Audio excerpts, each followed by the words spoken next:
After being saved from drowning by a pregnant homeless woman, a billionaire offered to help her in return. Medical tests during her prenatal care revealed an impossible truth. She was his daughter, separated from him during a bitter divorce decades ago. His near-death experience led him to the family he thought he'd lost forever. Before we get into the story, comment below where in the world you are watching from today. The salt spray stung Elias Thorne's eyes, mirroring the bitter sting of regret that had become a constant companion. His tailored suit, usually a symbol of his impenetrable success, felt like a lead weight dragging him down. The icy grip of the ocean threatened to claim him, a fitting end, he thought, to a life lived in gilded isolation. He'd built an empire, but at what cost? The gnawing emptiness in his chest was far more profound than the icy water filling his lungs. His breath hitched, a desperate gasp swallowed by the relentless waves. He was drowning, not just physically, but in a sea of self-imposed solitude, the echoes of a shattered past deafening him. The years since his divorce had been a blur of boardrooms and empty mansions, a testament to his profound inability to connect. He'd built walls so high, even he couldn't scale them. This cold, unforgiving ocean was merely an extension of that self-built prison. Then strong hands gripped his, pulling him upwards. He saw a flash of dark hair, a determined face etched with exhaustion yet radiating fierce strength. Her eyes, the color of a stormy sea, held a surprising gentleness. She was thin, her clothes threadbare, but her spirit burned brightly. He coughed, sputtering seawater, gasping for air as she hauled him onto the shore, her movements surprisingly powerful. He lay there, shivering, the cold seeping into his bones, a stark contrast to the warmth of her hand gently patting his arm. He'd been rescued by a ghost, a woman whose existence was as improbable as the miracle of her saving him. He knew, with a certainty that transcended words, this was a turning point. The vast ocean separating him from his past was about to recede. The sand was cold beneath Elias's cheek, the taste of salt and regret still clinging to his tongue. He looked up at Sarah, her face etched with concern. The wind whipped her already disheveled hair around her face, yet her eyes held a steady gaze, a quiet strength that both humbled and intrigued him. He was a man accustomed to command, yet in her presence, he felt a vulnerability he'd long suppressed. You saved my life," he rasped, his voice thick with a mixture of gratitude and disbelief. She shrugged, a fleeting smile touching her lips. It wasn't a particularly heroic act. Anyone would have done the same. Her words were understated, but the tremor in her voice betrayed her weariness. "But not everyone could have done the same," he insisted, his gaze lingering on her. The contrast between her delicate frame and the raw power she had shown was striking. He felt a wave of shame, a recognition of his own weakness compared to her resilience. "I'm Sarah," she offered, extending a calloused hand. He noted the faint line of dirt smudged beneath her fingernails, a testament to her struggle. He clasped her hand, his own surprisingly unsteady. Elias Thorne. The name felt foreign on his tongue, a label he'd worn like a mask for too long. "Thank you, Sarah. I owe you." The genuine gratitude in his voice seemed to surprise her. Her eyes, the color of a stormy sea, widened slightly. "You don't owe me anything," she said, pulling her hand away. She shifted uncomfortably, clutching a worn canvas bag close to her chest. "Just let me go." The raw emotion in her voice tugged at something deep within him. He saw the fear flickering in her eyes, the guardedness that shielded a vulnerability he instinctively understood. He'd built walls around his heart, but hers were even higher. "No," he said, his voice softer this time. "Let me help you." He felt a surge of guilt, a profound understanding of the gulf that separated his world from hers. He knew, with a certainty that chilled him, that the act of saving his life had only just begun. The true rescue was yet to come. The sterile scent of antiseptic hung heavy in the air, a stark contrast to the salty tang of the ocean that still clung to Elias's clothes. He sat rigidly, his expensive suit feeling suddenly out of place in the clinical environment. Sarah, pale but composed, sat beside him, her hand resting protectively on her swollen belly. The doctor's words echoed in the suffocating silence. The DNA results are conclusive. Ms. Miller is your daughter. The revelation hung between them, a tangible thing, heavy with unspoken emotions. Elias felt a tremor run through him, a physical manifestation of the disbelief and guilt that threatened to overwhelm him. He'd spent decades building walls around his heart, burying the pain of his divorce under layers of wealth and success, only to have it all crumble in the face of this impossible truth. Sarah's reaction was different. A quiet storm brewed within her, her gaze fixed on her hands, her knuckles white as she clenched them. The doctor's carefully chosen words failed to bridge the chasm between them, the vast gulf of time and circumstance. Anger flickered in her eyes, quickly replaced by a weary sadness. How could you?" she finally whispered, her voice barely audible above the rhythmic hum of the hospital machinery. The question hung in the air, a raw accusation that cut Elias to the core. He opened his mouth to respond, to explain, to offer some semblance of an apology, but no words came. The weight of his silence felt as heavy as the crushing guilt within him. He saw the hurt reflected back at him in her eyes, a hurt he had inflicted, a wound he had left to fester for decades. The sterile white walls seemed to close in on him, the antiseptic smell now a suffocating blanket. He wanted to reach out to her, to offer comfort, but he didn't know how. He knew he had to start somewhere. He had to fix this. But the enormity of the task loomed before him, a monumental mountain of regret and lost years. The rescue had only just begun. The real work was about to start. The silence stretched, thick and suffocating, punctuated only by the rhythmic beeping of heart monitors. Elias watched Sarah, the flickering fluorescent lights reflecting in her tear-filled eyes. Her hand, still resting on her belly, trembled slightly. The weight of the revelation pressed down on him, a crushing burden of guilt and disbelief. He wanted to speak, to offer solace, but the words caught in his throat, choked by the enormity of his past actions. He saw the raw, unfiltered pain in her gaze, a pain that mirrored his own, yet felt so vastly different. His was a pain born of solitude and regret, a self-inflicted wound nurtured over decades. Hers was a pain rooted in abandonment, in a childhood starved of the fatherly love he'd so carelessly discarded. "How?"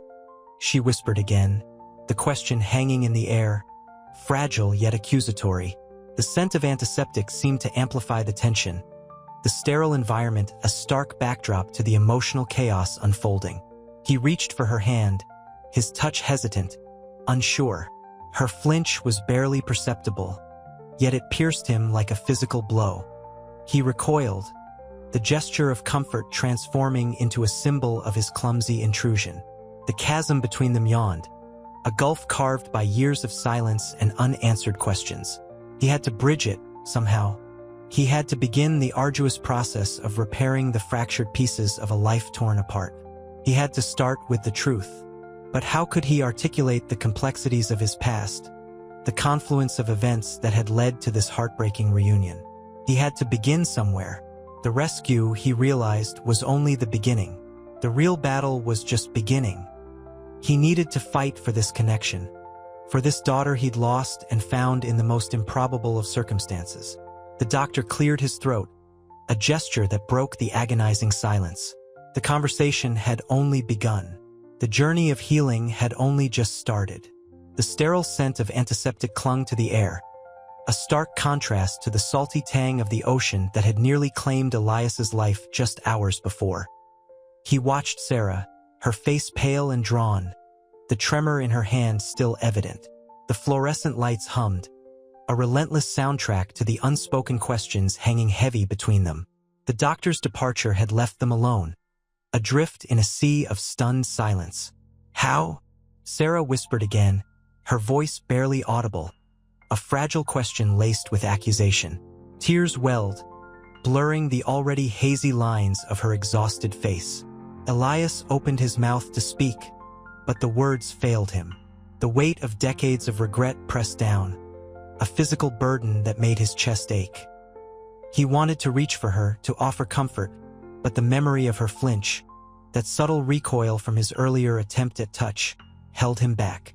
He felt the chasm between them, a gulf carved by years of absence and unspoken pain. He cleared his throat, the sound raspy and inadequate. I don't know where to begin, he finally managed, his voice a low rumble. The words felt clumsy, insufficient to express the whirlwind of emotions tearing through him.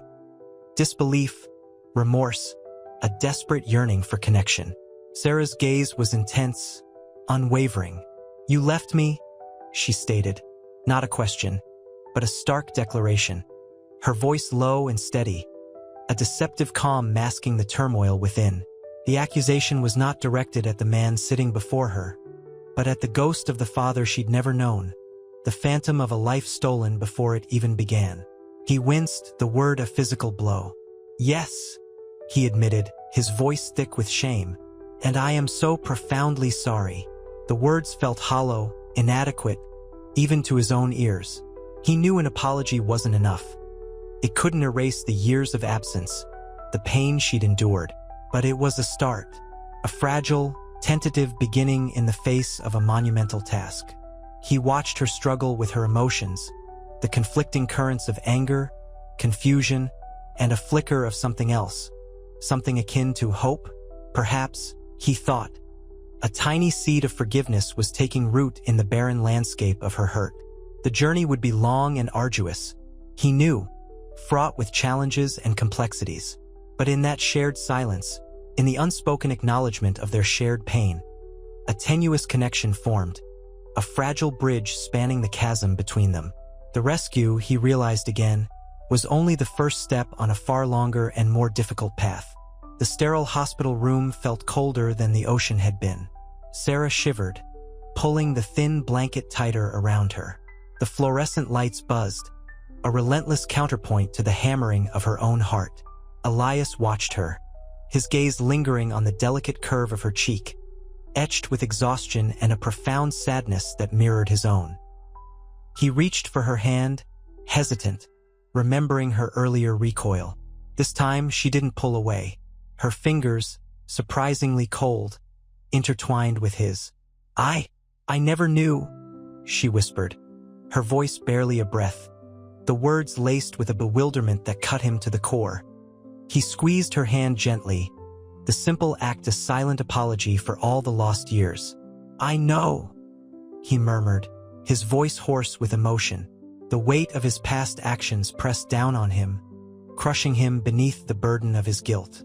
He pictured her, a small child, alone and afraid, the echo of her childhood echoing in his own haunted memories. The silence stretched, thick and heavy with unspoken words, filled only with the rhythmic beep of a heart monitor and the soft rustle of the blanket. The doctor's words, a bombshell shattering the illusion of his carefully constructed life, still reverberated in his ears. It's a genetic match. There's no doubt. She's your daughter." Sarah finally spoke, her voice stronger now, edged with a brittle anger. "You left me, with nothing, and now you're here offering me what? Charity?" Her gaze was piercing, her words sharp, each syllable a tiny blade piercing his heart. He flinched, the sting of her accusation sharp and justified. "No, Sarah," he said, his voice low and earnest. "That's not it at all. I want to make things right. I want to be your father." The words felt inadequate, clumsy, yet they were the truth, raw and unfiltered. He longed to explain, to unravel the tangled threads of his past, but the words seemed to catch in his throat. He felt the years of isolation melt away, replaced by an overwhelming need to connect, to make amends. The chasm between them remained, but now, a single, fragile bridge of understanding had begun to form, built not on words, but on the shared unspoken weight of their past and the tentative hope for a future together. He knew the journey ahead would be arduous, fraught with pain and challenges. But for the first time in decades, Elias Thorne felt a flicker of hope, a faint warmth in the cold, sterile room. The sterile scent of antiseptic hung heavy in the air, a stark contrast to the salty tang of the ocean that still clung to Sarah's clothes. Elias watched her, his heart a leaden weight in his chest. The silence stretched, punctuated only by the rhythmic beeping of the heart monitor, a relentless reminder of the fragility of life, a life he'd nearly lost, and a life he'd unwittingly jeopardized decades ago. He saw the fear etched in her eyes, a fear mirrored in his own. He shifted in his chair, the uncomfortable plastic digging into his thighs, a trivial discomfort compared to the turmoil raging inside him. I don't understand," Sarah finally whispered, her voice barely audible above the hum of the machinery. Her fingers, still intertwined with his, were icy cold. He squeezed them gently, offering the only comfort he knew how to give. "I know," he replied, his own voice rough with emotion. He wanted to reach out, to pull her close, to somehow alleviate the pain etched on her face. But he hesitated, remembering the years of distance that separated them, the chasm of hurt and mistrust that yawned between them. The doctor entered, his face grave.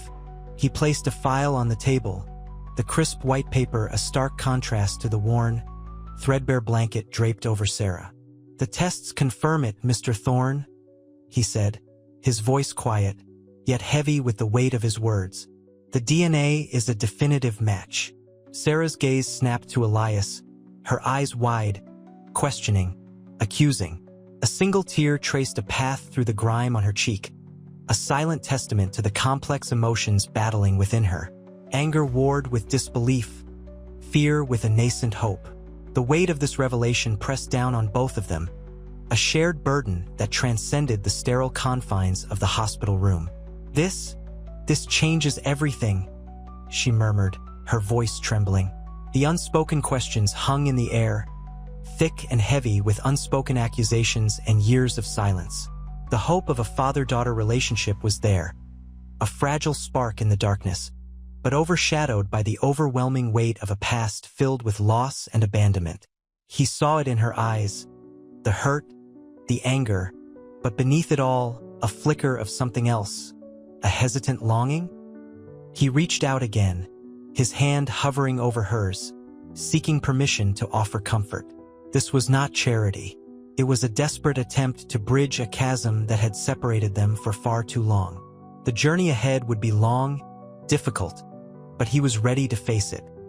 He had found his daughter, and he would not lose her again. The sterile white walls of the hospital room seemed to press in on Sarah, amplifying the tremor in her hands. Elias's touch, light but firm, was the only anchor in the swirling storm of her emotions. The doctor's words echoed in her ears, a definitive match. Her father, the billionaire Elias Thorne, the man who'd rescued her from the icy grip of the ocean, was the man who'd abandoned her, a ghost from a past she'd barely remembered.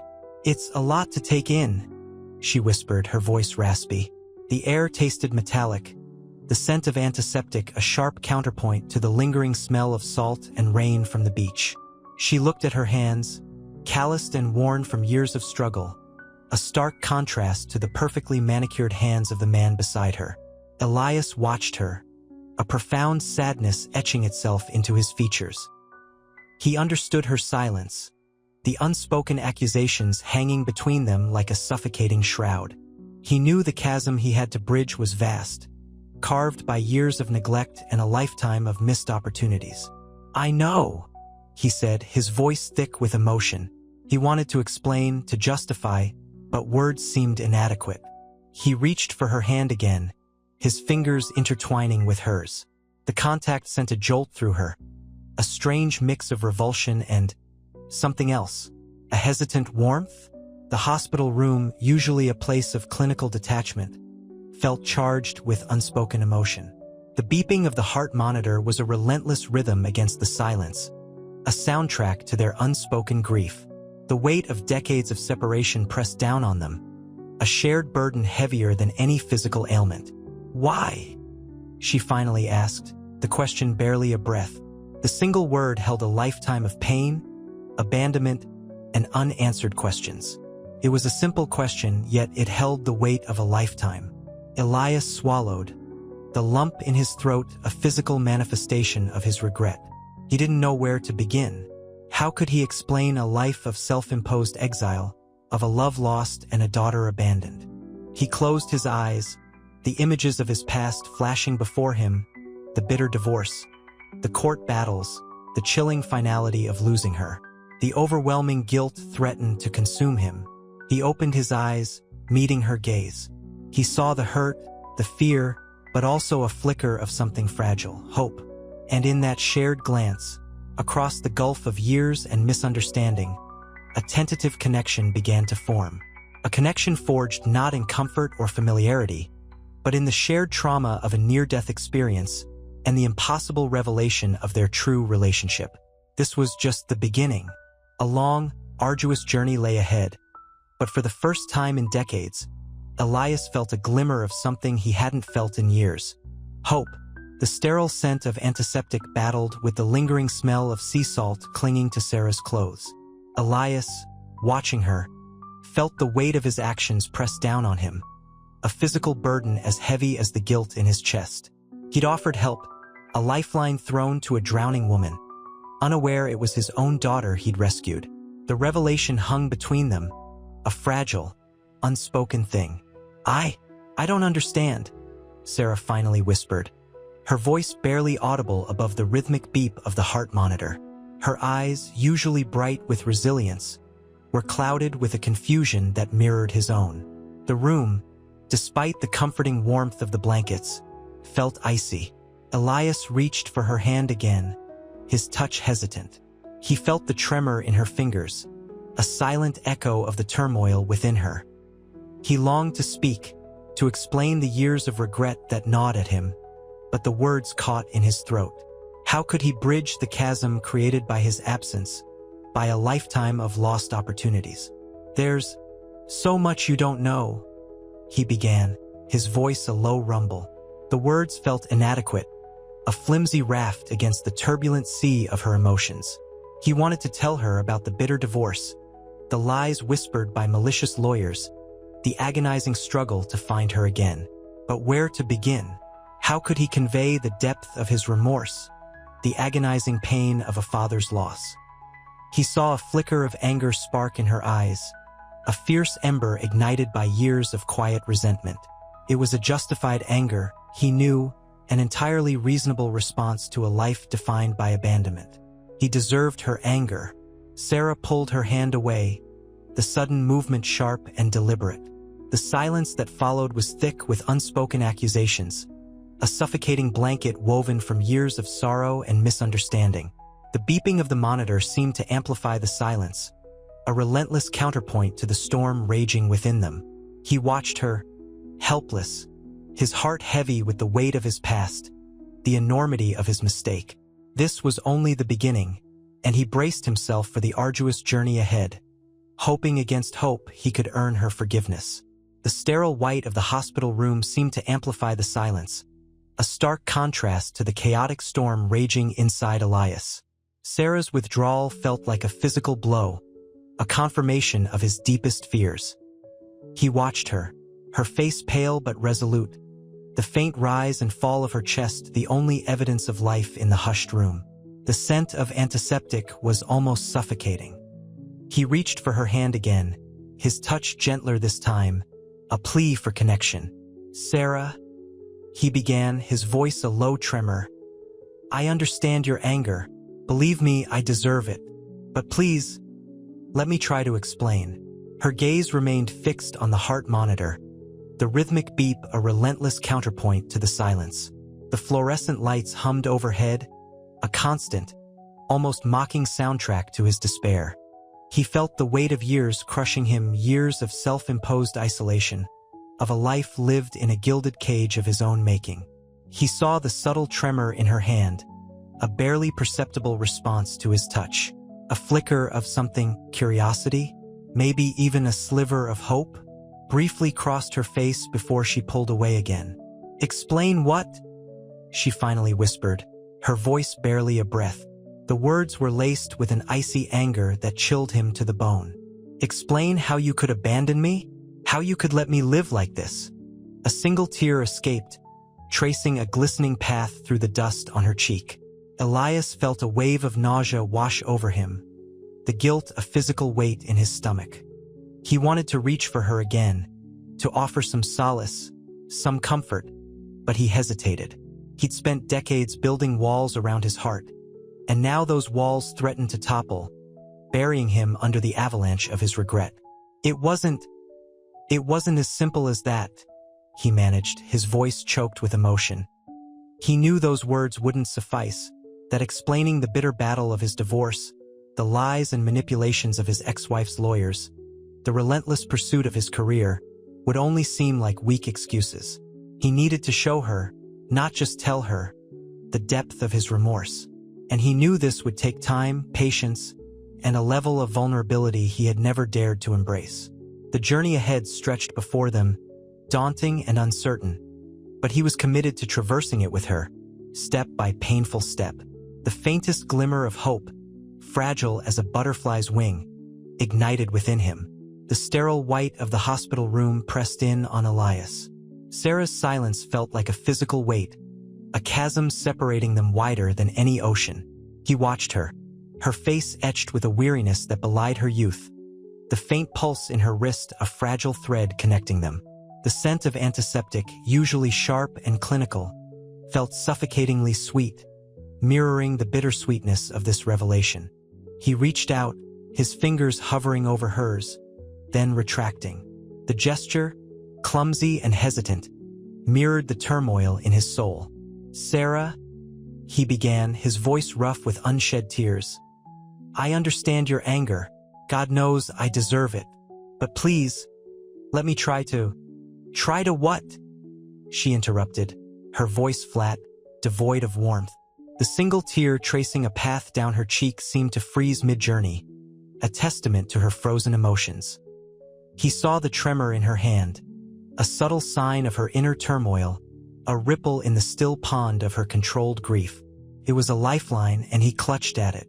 "To make amends," he whispered, his gaze locked on her hand. "To show you, I'm not the monster you think I am." The words hung in the air, fragile and inadequate against the weight of his past actions. The rhythmic beep of the heart monitor seemed to mock his desperation, a steady pulse against the chaotic rhythm of his heart. He knew he needed more than words. He needed to show her, to demonstrate through actions the profound depth of his remorse. He had spent decades building walls around his heart, those walls now crumbling, threatening to bury him beneath the avalanche of his regret. The harsh fluorescent lights above seemed to intensify the stark reality of their situation, the antiseptic scent sharpening the edges of his guilt. He saw a faint flicker of something in her eyes, perhaps doubt, a tiny crack in the icy fortress she'd built around her heart. He had to reach her, had to bridge the chasm between them. He knew it would be a long journey, a painful process requiring patience and a level of vulnerability he had never dared to embrace. But he was committed. He had to be, for her and for the child within her, his grandchild, a tangible link to the family he had almost lost forever. The sterile scent of antiseptic clung to Elias, a bitter counterpoint to the faint floral perfume Sarah wore. A ghost of a life lived on the margins. He watched her, her hand resting lightly on her swollen belly, a silent testament to the life growing within. The hospital room, usually a symbol of clinical efficiency, felt suffocatingly small, the white walls closing in. He cleared his throat, the sound echoing in the quiet space. "Sarah," he began, his voice a rough whisper. I want to help. Anything. Whatever you need." Sarah's gaze remained fixed on her hand, her knuckles white against the pale fabric of her worn cardigan. The silence stretched, taut and heavy, punctuated only by the rhythmic beep of the heart monitor, a relentless reminder of the fragile life they both carried. The afternoon sun cast long shadows across the floor, highlighting the dust motes dancing in the golden light. Even the mundane details felt magnified, charged with unspoken emotions. Finally, she looked up, her eyes, the same startling shade of blue as his, filled with a deep well of hurt. "Help?" she repeated, the word barely a breath. "What kind of help can a man like you offer a woman like me?" Her voice was low, laced with bitterness, a testament to years of hardship and betrayal. He flinched at the accusation, the sting of her words sharp. He wanted to reach out, to touch her, but he hesitated, afraid of scaring her away. The weight of his past actions pressed down on him, a suffocating burden. "I understand if you don't trust me," he said, his voice strained. "I know I've given you every reason not to, but I want to make things right." He paused, searching for the right words, a task nearly as daunting as scaling a mountain. "I want to be a part of your life, your child's life, if you'll let me." The vulnerability in his voice surprised even him. He felt exposed, raw, stripped bare of his carefully constructed defenses. The silence that followed was less tense now, a shared space of hesitant understanding beginning to bloom. A single tear escaped Sarah's eye, a fragile escape from the dam of her emotions. It was a start, Elias thought, a crack in the wall of her distrust. He had a long way to go, but for the first time in decades, Elias Thorne felt a flicker of hope. The doctor, a kind woman with tired eyes and a gentle touch, cleared her throat, the sound oddly loud in the small examination room. The air hung heavy with the scent of antiseptic and something faintly floral, Sarah's perfume. A whisper of a life lived on the edges. She held the ultrasound picture, her fingers tracing the tiny outline of the fetus. "The tests? They're conclusive," she said, her voice barely a murmur, avoiding Elias's gaze. The words hung in the air, unspoken yet palpable. The room felt smaller, the silence deafening. Elias's heart pounded a frantic rhythm against his ribs, a counterpoint to the steady beep of the heart monitor. He watched Sarah, her face pale, her lower lip trembling.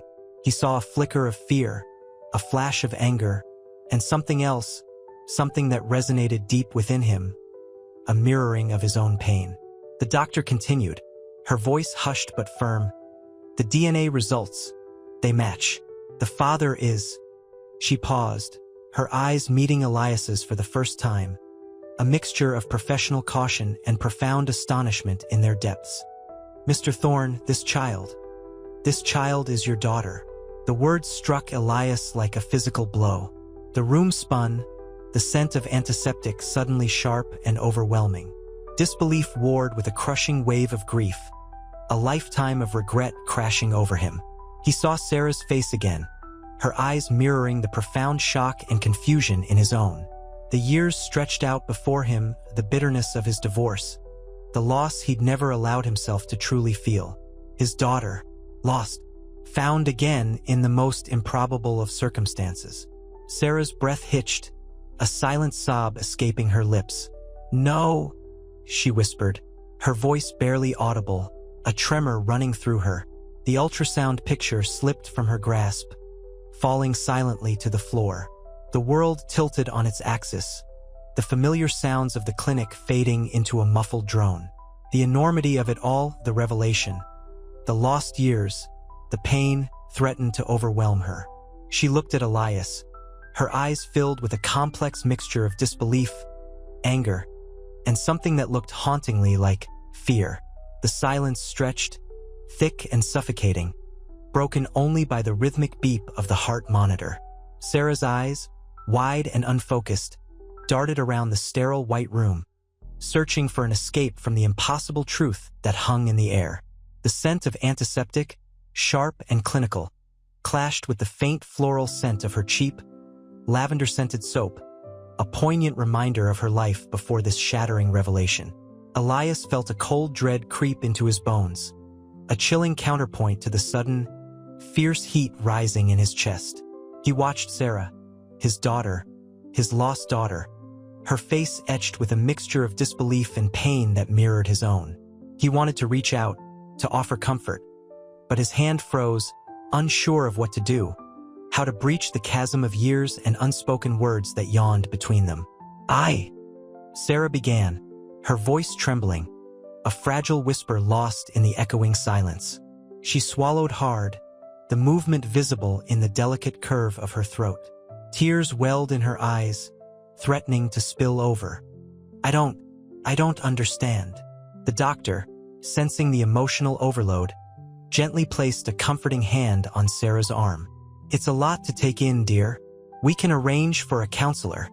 Sarah shook her head, a sharp, dismissive gesture.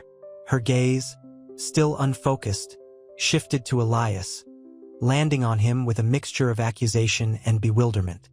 How? She whispered, the single word laden with unspoken questions. With years of resentment and hurt, the question hung heavy, unanswered, a testament to the fractured years that separated them. The weight of his past, of his choices, crashed down on Elias with the force of a tidal wave. He opened his mouth to speak, to offer an explanation, a plea for understanding, but no words came. He could only watch as his daughter, his blood, his lost and found daughter, struggled to reconcile her reality with the impossible truth before her.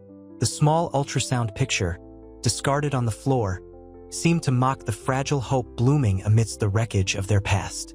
The sterile scent of antiseptic clung to the air, a stark contrast to the faint lavender of Sarah's worn clothes.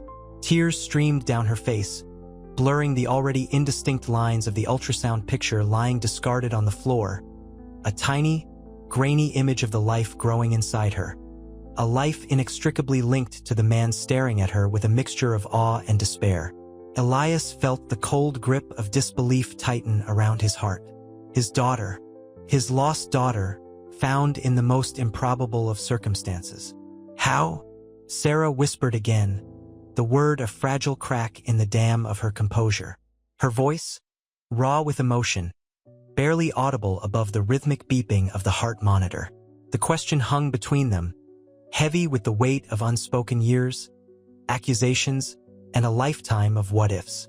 Audible above the rhythmic ticking of the grandfather clock in the hall. The sound, usually comforting, now grated on his nerves, mirroring the sharp edge of her fear.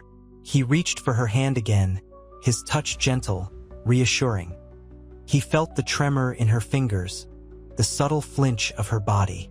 "I know, my love," he said, his voice low and soothing, "and I won't let them." He squeezed her hand, the gesture conveying a strength that he himself felt wavering beneath the surface. He thought of the legal battles to come, the smear campaigns, the ruthless maneuvers of his rival, Alastair Finch, a man who would stop at nothing to claim what he considered rightfully his. The weight of it threatened to crush him. The afternoon light slanted through the window, painting long shadows across the room, and Sarah shivered, pulling her jacket tighter. The chill wasn't just from the fading sun. It was the chill of fear that clung to her. The opulence, the comfort, couldn't erase the uncertainty that gnawed at her. Elias rose, pulling her gently to her feet. He led her to the window, placing a comforting hand on her back. "Look," he said, pointing towards the sprawling city below. This is just stuff. It doesn't matter. You, our child. That's what matters." He watched as she finally looked at him, her eyes still filled with fear, but now he detected a glimmer of something else, hope, perhaps, or maybe just a desperate clinging to the anchor he offered. The fight had begun, and the battle lines were drawn. It was a battle for not just his fortune, but his daughter's future and his own redemption, and he would fight with everything he had. The lawyer's words hung in the air, heavy with legal jargon and ominous implications. Sarah felt a chill crawl up her spine, despite the warmth of the penthouse. The scent of expensive leather from Elias's chair did nothing to ease the tremor in her hands. "Alastair Finch is contesting the paternity," Mr. Davies droned, his voice a monotonous hum against the backdrop of the city's twilight. The cityscape, a breathtaking panorama of twinkling lights from Elias's window, felt cold and distant. Elias's hand, calloused yet surprisingly gentle, covered hers. "Don't worry," he murmured, his voice rough with suppressed emotion. The warmth of his touch was a fragile shield against the storm brewing. Sarah pulled her hand away, the sudden movement sharp and jerky. "Don't worry?" she echoed, her voice tight with a mixture of fear and anger. "He's claiming my child isn't mine. He's challenging everything." Tears welled in her eyes, blurring the breathtaking view. The city lights seemed to mock her with their indifferent brilliance. Elias stood, his silhouette tall and imposing against the darkening sky. "He won't succeed," he said, his voice low and resolute. The quiet confidence in his tone, however, was a fragile mask. He knew Finch's ruthlessness. He'd witnessed it firsthand in the bitter battles of their past. This wasn't just about money. It was about Sarah and their child, about the fragile family he was finally building. He turned to face her, his gaze intense, seeking hers. "I will fight this, Sarah. I will fight for you, for our family." His eyes held a depth of emotion that transcended the opulent surroundings. The raw vulnerability beneath his carefully constructed exterior was undeniable. The flickering candlelight on the table cast shadows that danced across his face, highlighting the strength and determination etched into his features. He moved to her, pulling her into a hug, the scent of his expensive cologne suddenly comforting, a familiar anchor amidst the turmoil. Sarah hesitated, then succumbed to the embrace, her body trembling against his. For a brief moment, the fear subsided, replaced by a sense of fierce protectiveness from Elias, a silent vow to shield her from the storm. But beneath the comfort of his arms, a cold knot of dread lingered. The fight had begun, and she knew with chilling certainty that it would be long and brutal. The penthouse, usually a sanctuary of cool calm, felt suffocating. The city lights, once a dazzling spectacle, now seemed to mock Sarah's anxiety. The expensive scent of sandalwood and leather, normally comforting, now clung to her like a suffocating shroud. Elias, usually the picture of controlled power, paced restlessly, his expensive suit rumpled, a stark contrast to his usually impeccable appearance. The rhythmic tap-tap-tap of his shoes against the polished marble floor was a relentless counterpoint to the frantic beat of Sarah's heart. "He's digging up the past," Elias muttered, his voice rough with barely contained rage.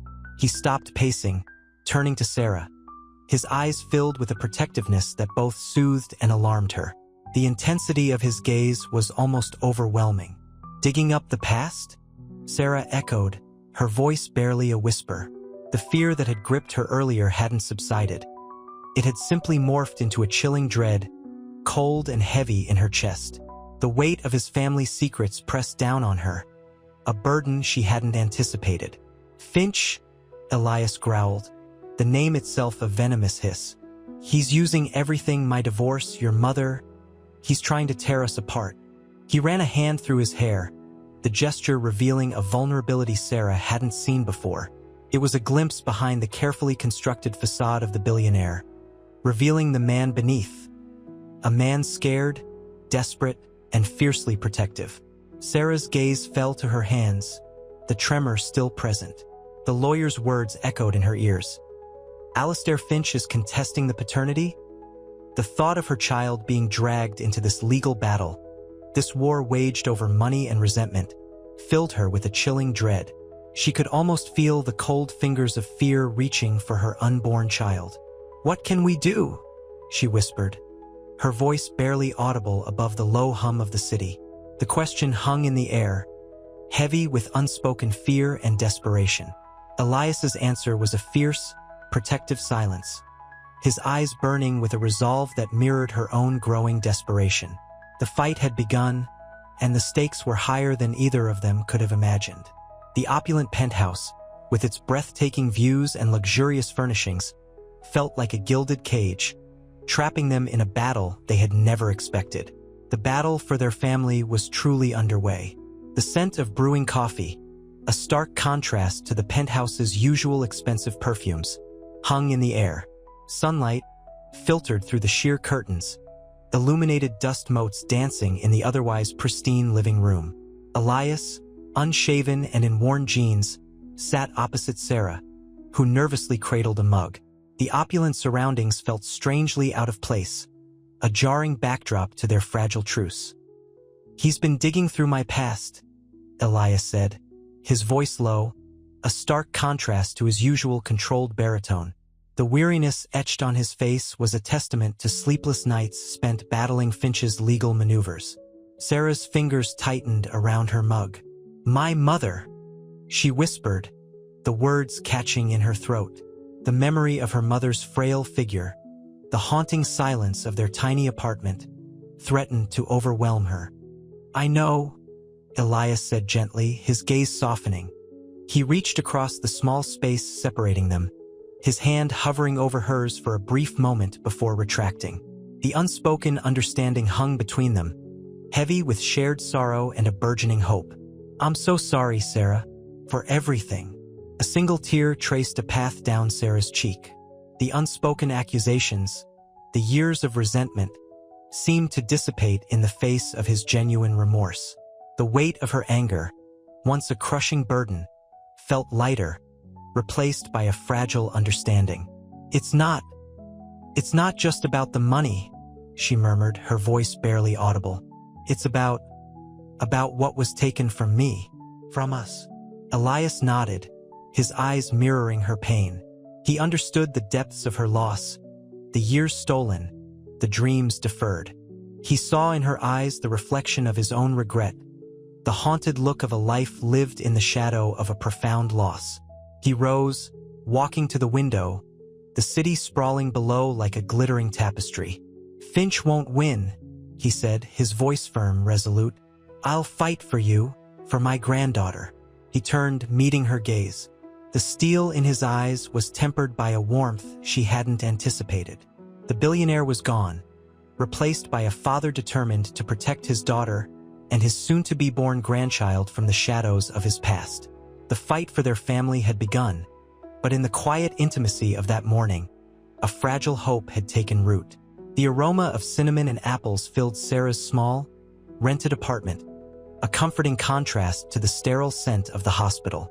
Sunlight streamed through the window, illuminating dust motes dancing in the air, much like the ones in Elias's penthouse, a world away. She stirred the oatmeal, the rhythmic motion a soothing counterpoint to the anxiety churning in her stomach. Elias arrived, his tailored suit unexpectedly out of place in the cozy kitchen. He carried a bouquet of sunflowers, their bright faces a cheerful defiance against the looming legal battle. "Morning," he said, his voice softer than usual, a hint of uncertainty in his tone. Sarah smiled, a tentative, fragile thing. "Morning." She poured him a bowl of oatmeal, the simple act feeling strangely intimate. The silence between them wasn't awkward. It was filled with the unspoken understanding of shared anxieties and a burgeoning trust. He watched her, his gaze lingering on the gentle curve of her stomach, the silent promise of their shared future. "How are you feeling?" he asked, his voice barely above a whisper. "Tired," she admitted. "But better." She met his gaze, her eyes reflecting the uncertainty and hope that mirrored his own. The lawyer called again. "Finch is relentless." Elias clenched his jaw. "He won't win. I won't let him." His voice hardened, the familiar steely resolve returning. Yet, there was a new note in it, a tenderness, a protectiveness that resonated deep within Sarah. She saw the fear masked by his bravado, the weight of responsibility he carried for her, for their unborn child, for a future he'd once thought lost forever. He was no longer just the aloof billionaire, but a man deeply invested in their fragile peace. The fear in his eyes, the vulnerability hidden beneath his carefully constructed exterior, touched her. He reached across the table, his hand covering hers, his touch gentle, reassuring. "We'll face this together, Sarah," he said, his voice a low rumble, filled with quiet strength. The simple words carried more weight than any legal document, a promise of unwavering support and a burgeoning sense of family. In that small, rented kitchen, amidst the scent of cinnamon and the promise of a new day, a tentative bond deepened, a fragile hope took root, stronger than any legal battle. The fight was far from over, but for the first time, Sarah didn't feel completely alone. The warmth of his hand, the weight of his gaze, spoke volumes, offering a glimmer of the family they were slowly, painstakingly building, brick by fragile brick. The late afternoon sun cast long shadows across the park bench where Sarah sat, her fingers tracing the worn wood. The crisp autumn air carried the scent of fallen leaves and distant wood smoke. She watched children chase pigeons, their laughter a sharp contrast to the quiet turmoil within her. Elias's offer of a luxurious apartment felt like a gilded cage, a stark contrast to the freedom, however meager, of her previous life. Trusting him felt impossible, yet the gnawing fear of the future, the uncertainty of providing for her child, chipped away at her defenses. Elias approached, his usual crisp suit softened by a worn leather jacket. He sat beside her, the silence comfortable, not awkward. He didn't speak, just watched the children, a wistful expression on his face. "They remind me of you," he finally said, his voice low, almost a murmur, full of life, untamed. Sarah smiled faintly, a ghost of her former self. "I wasn't always untamed, Mr. Thorne." "Elias," he corrected gently. "Please." "And you were, in your own way, resilient, strong."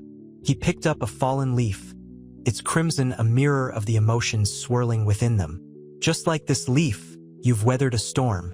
She looked at him, really looked at him, for the first time seeing the weariness beneath the polished exterior. The vulnerability in his eyes mirrored her own. He wasn't just a billionaire. He was a man carrying his own burden, his own regrets.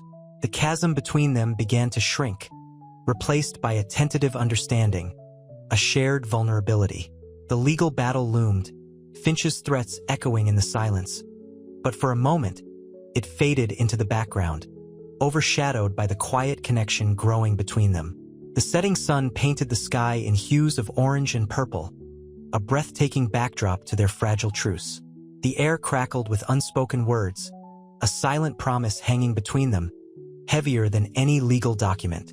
The fight was far from over, but in the quiet of the park, surrounded by the beauty of the autumn evening, a seed of hope had been planted, a fragile bloom in the face of a relentless storm. The aroma of freshly brewed coffee, rich and dark, mingled with the scent of wood smoke from the fireplace. Sarah, curled on a plush sofa in Elias's sprawling penthouse apartment, a stark contrast to the damp cardboard of her recent past, sipped her drink, the warmth spreading through her. The city lights glittered below, a breathtaking panorama, but her gaze remained fixed on the flickering flames. Elias entered, a newspaper folded neatly under his arm, his usually sharp features softened by a gentle weariness. He sat beside her, the quiet comfortable, devoid of the usual awkwardness. "Finch is escalating," he said, his voice a low rumble. The casualness of his tone belied the steel in his eyes. "He's digging up old dirt, threatening to expose. Well, things best left buried." Sarah nodded, her throat tight.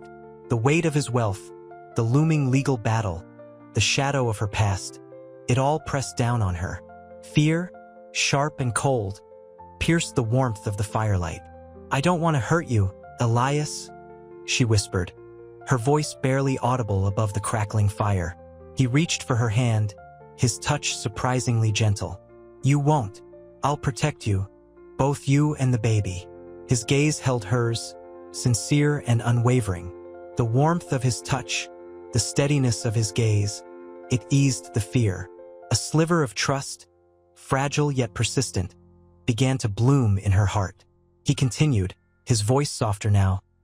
"This fight isn't just about money, Sarah. It's about family." He squeezed her hand lightly. "About reclaiming what was lost." The words resonated with a depth of emotion that surprised her. The pain etched onto his face, the quiet vulnerability in his eyes, showed her a side of him she had only glimpsed before. The billionaire facade was cracking, revealing the man beneath. A man who, just like her, carried the scars of a broken past. The city lights, once a dazzling distraction, now felt less distant, less intimidating. The shared fear, the mutual understanding, created a connection stronger than the vast differences in their lives. A connection that held the promise of healing, of hope, a fragile blossom against the backdrop of an impending storm. The legal battle loomed, yes, but in this shared quietude, surrounded by the comforting warmth, a deeper, more powerful bond was quietly forging. The scent of roasting chicken, rosemary, and garlic filled the penthouse kitchen. a stark contrast to the instant noodles Sarah had subsisted on for months. Elias, surprisingly adept with a chef's knife, expertly carved the bird. The rhythmic thunk of the blade against the cutting board punctuated the comfortable silence. Sunlight streamed through the floor-to-ceiling windows, illuminating dust motes dancing in the golden rays. Sarah watched him, a flicker of something akin to warmth replacing the usual apprehension in her eyes. "It's nice," she finally said, her voice soft, almost hesitant. She picked at a piece of roasted potato, the simple act feeling strangely luxurious. Elias looked up, a genuine smile gracing his lips. "It is, isn't it?" he replied, his voice gentler than she'd ever heard it. I used to believe happiness was something you bought." He paused, his gaze drifting to the cityscape outside. "I was wrong." He pushed a plate towards her, laden with succulent chicken and vegetables. "Eat, you need your strength." His concern wasn't patronizing, but genuine, and a small part of Sarah's defenses crumbled.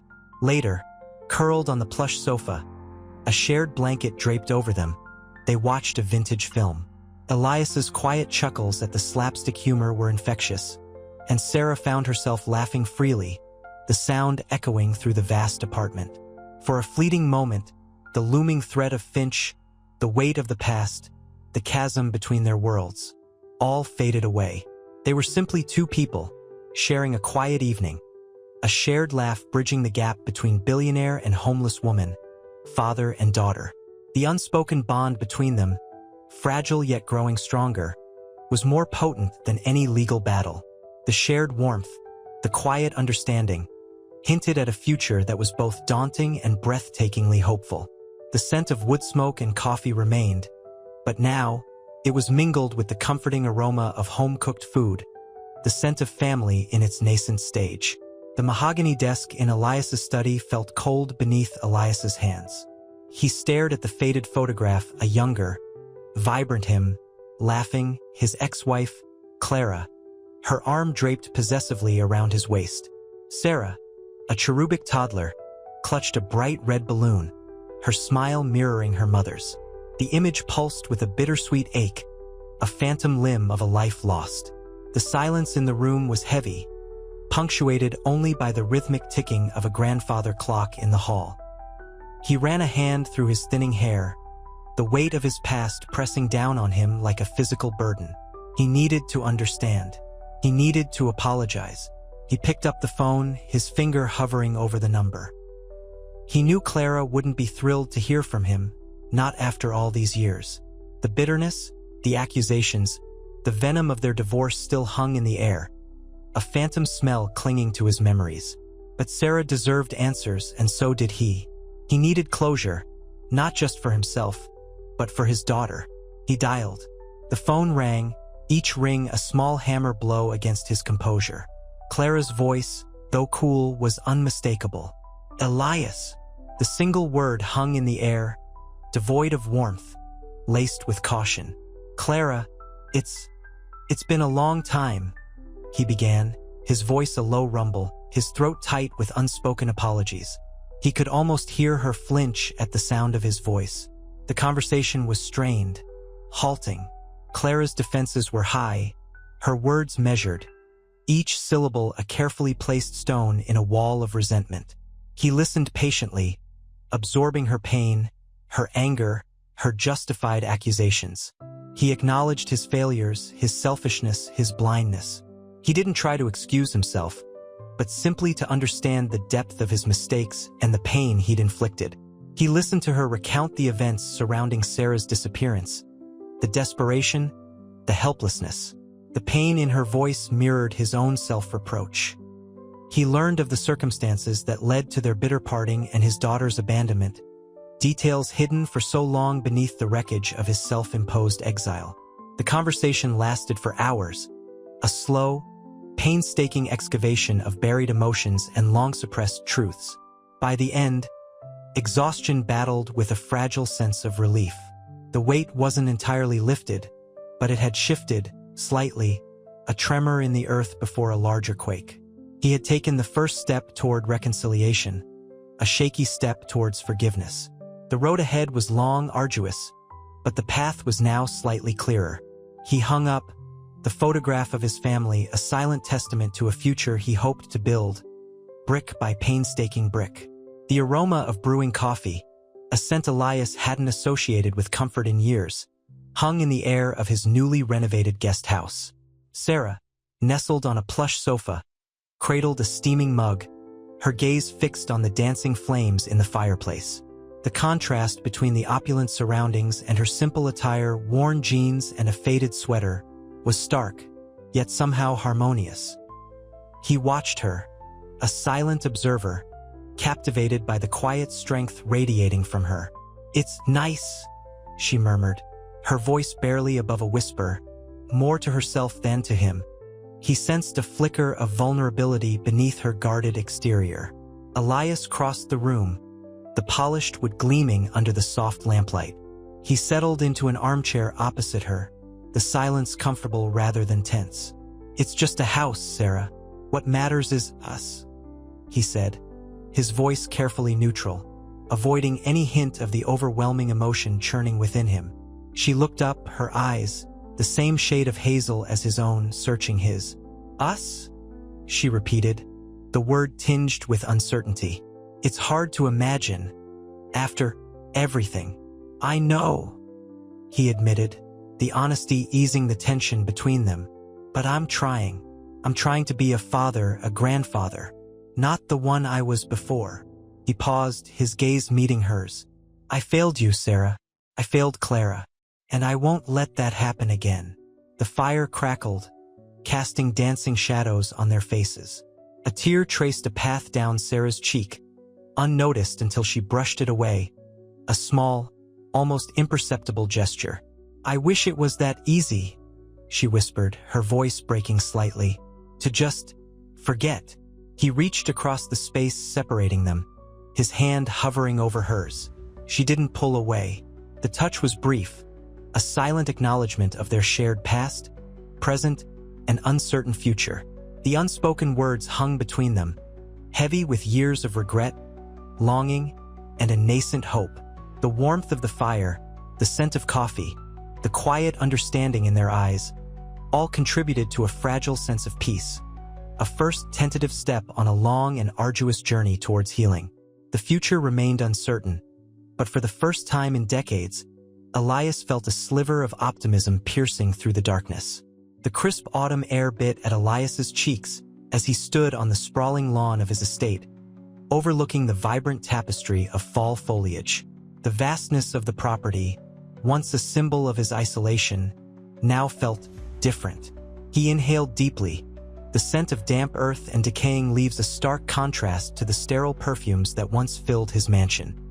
He'd spent the last few weeks immersed in the dusty archives of his family history, poring over documents that detailed his bitter divorce and the subsequent disappearance of his daughter. The revelation had shaken him to his core, leaving him grappling with a lifetime of regret. He clutched a faded photograph, its edges softened by time. It depicted a younger, sharper-edged Elias with a woman, Clara, her radiant smile now a ghost of what it once was. Beside them, a toddler Sarah, her eyes mirroring Clara's own vibrant hazel. The memory of their laughter, their love, felt impossibly distant, a phantom limb. The pain, however, remained sharply defined. He'd finally reached out to Clara, a tentative phone call punctuated by long silences and the crackling static of unspoken resentments. The conversation had been excruciating, a raw dissection of their past, a painful reconciliation of shattered expectations. She hadn't forgiven him entirely, but a crack had appeared in the wall of bitterness she'd erected, a sliver of light that offered a chance for healing. The setting sun cast long shadows across the lawn. He saw Sarah approaching, her silhouette framed against the fiery sky. She carried a small, worn book, its pages filled with the scribbled notes of a pregnant woman. He felt a pang of guilt. He'd unknowingly deprived her of a normal childhood, a stable family. "I found this old photo album," she said, her voice soft, breaking the silence. She handed him the album, her fingers brushing his. The contact sparked a jolt of electricity. He opened the album to a picture of Clara cradling a baby Sarah. "Your mother. She was beautiful," he whispered, his voice thick with emotion. Sarah nodded, her gaze fixed on the image. "She always told me stories about you, though she never said your name." A faint smile played on her lips, fragile as a butterfly's wing.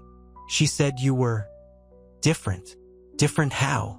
Elias asked, his heart aching with a mixture of hope and fear. Sarah shrugged. "She said you were kind, but lost." Her eyes met his, a silent understanding passing between them. The vast lawn seemed to shrink, the distance between them fading, replaced by a growing sense of connection. A fragile bridge built across a chasm of years. The past remained a heavy weight, but for the first time, Elias felt the faintest glimmer of a future.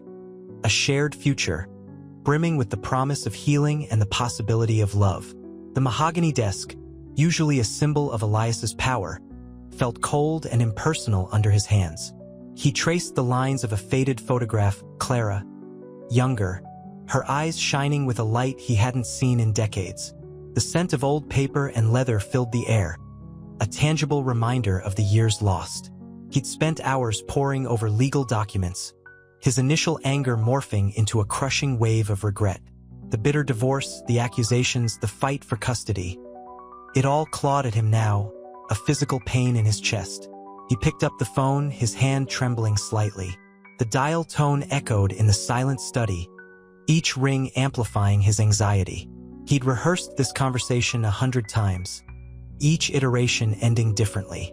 Would she even answer? Would she scream at him? Or worse, would she hang up before he could even apologize? Clara's voice, thin but steady, sent a jolt through him. "Elias." The single word held a lifetime of unspoken accusations. "Clara," he began, his voice cracking slightly. I need to talk to you." He paused, gathering his courage, the weight of years pressing down on him. He recounted his finding Sarah, the doctor's impossible revelation, the overwhelming sense of guilt and loss. He spoke of the emptiness he'd carried for decades, a hole only the rediscovery of his daughter could begin to fill. Silence stretched between them, thick and heavy. He could practically hear the years of bitterness unfurl between them, a silent scream across the phone line. Then, Clara's voice, laced with a fragile hope, broke through the silence. She's your daughter?" Her voice was barely audible, a whisper lost in the distance. He heard a faint sob, then a deep sigh. I never stopped looking," she admitted, her voice thick with emotion. "But I thought you didn't care." "I did," Elias whispered, the words a raw confession of the man he had become. The phone line hummed with a silent understanding, a shared grief bridging the gulf between them. He was no longer the man who'd walked away. He was a man changed by a near-death experience and the unexpected revelation of a daughter he'd lost. And for the first time in decades, the possibility of forgiveness shimmered on the horizon. The future remained uncertain, but a faint light had pierced the darkness. The sprawling Thorne mansion felt less like a home and more like a gilded cage.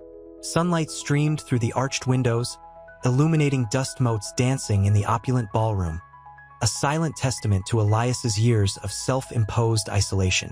He sat alone, a half-empty glass of amber liquid swirling in his hand, the rich scent of aged whiskey doing little to soothe the turmoil within. The phone call with Clara had left him shaken, a fragile hope battling the weight of years of resentment. He rose, the polished wood cool beneath his bare feet, and walked to the expansive windows overlooking his manicured gardens. The meticulously planned landscaping felt sterile, a stark contrast to the chaotic emotions raging inside him. He thought of Sarah, her quiet strength, the resilience etched onto her face despite her hardships. Her laughter, soft and hesitant at first, had become a lifeline in his lonely existence. He picked up his phone again, the cool glass a stark contrast to the warmth blossoming within him, a warmth he hadn't felt in decades. He dialed Sarah's number, the familiar ring a nerve-wracking countdown. Her voice, when she answered, was hesitant, laced with a cautious optimism he found deeply touching. "Hello, Sarah," he began, his voice softer than he intended. "It's Elias. I was wondering if you'd like to have dinner tonight." He paused, waiting, bracing himself for rejection. A silence hung between them, heavy with unspoken emotions. Then a sigh. "Dinner?" she repeated, the words sounding tentative yet hopeful. "Okay, Elias, dinner." The simple agreement felt like a victory, a small crack in the wall he had built around his heart. He felt a flicker of something akin to happiness, a sensation so foreign it felt almost painful. The weight of his past actions, the years of regret, still pressed down on him, but tonight, he allowed himself a fragile sense of hope. A chance to build a relationship, to become a father, not just a provider. He had a long way to go, but the first step, a simple dinner, felt monumental. The sunset cast long shadows across his manicured gardens, and for the first time in a long time, Elias Thorne felt a glimmer of light pierce the darkness of his past. The scent of brewing coffee, rich and dark, hung in the air, a comforting contrast to the sterile scent of antiseptic that still clung to Sarah's memory from the doctor's office. Sunlight streamed through the large kitchen window of the temporary apartment Elias had provided, illuminating dust motes dancing in the golden rays.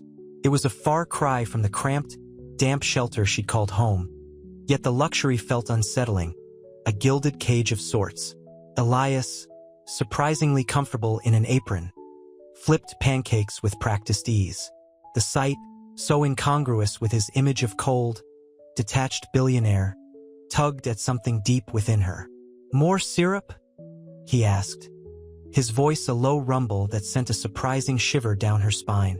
She nodded, a small smile playing on her lips. The pancakes were fluffy and delicious, a simple pleasure that felt monumental in its normalcy. They ate in comfortable silence, punctuated only by the clinking of forks and the gentle hum of the refrigerator. "Your mother?" Elias began, his voice hesitant, his gaze fixed on the untouched coffee in his mug. The words hung heavy in the air, thick with unspoken pain. Sarah swallowed, a lump forming in her throat. This was it, the conversation she'd both dreaded and longed for. I don't know much about her," she replied, her voice barely a whisper. "Just fragments. Things I pieced together from whispers and shadows." The silence stretched, filled only with the quiet hum of the city outside. Elias reached across the table, his hand hovering over hers for a moment before he withdrew it, as if startled by his own gesture. I understand," he said, his voice thick with emotion. "I failed you, both of you." He looked at her, his eyes filled with a sorrow that was both heartbreaking and strangely reassuring. "It's not your fault," she said softly, the words a balm to her own wounded spirit.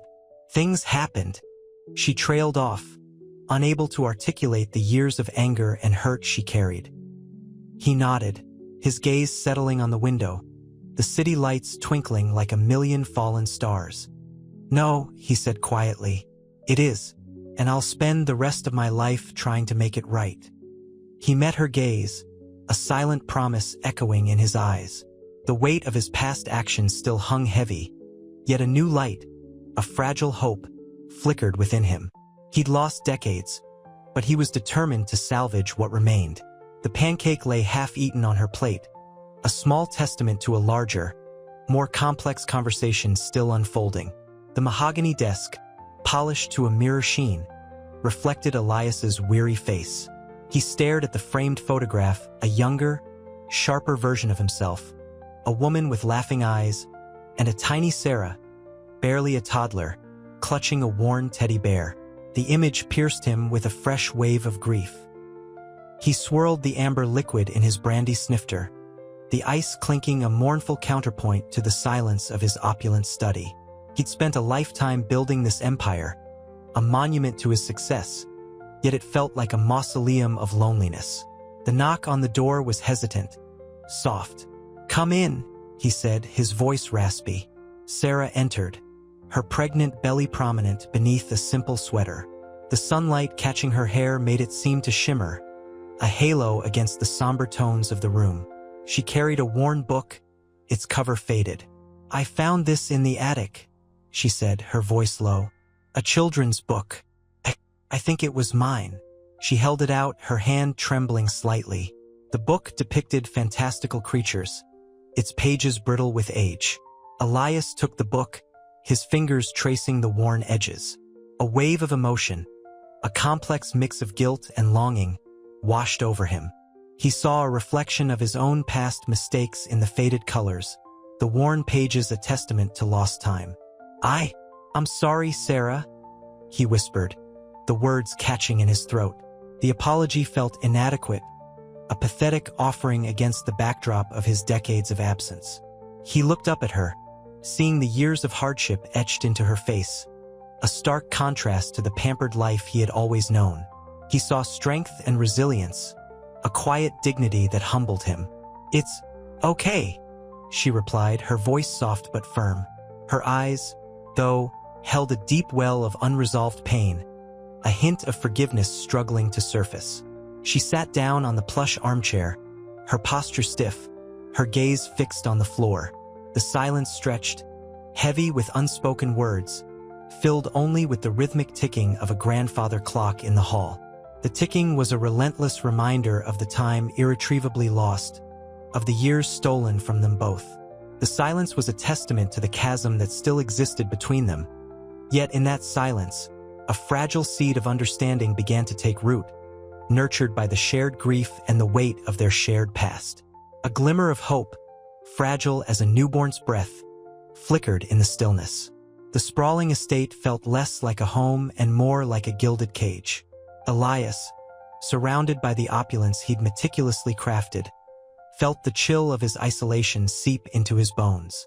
The scent of old money, polished wood, aged leather, and the faint, lingering perfume of forgotten lilies clung to the air, a suffocating reminder of his solitude.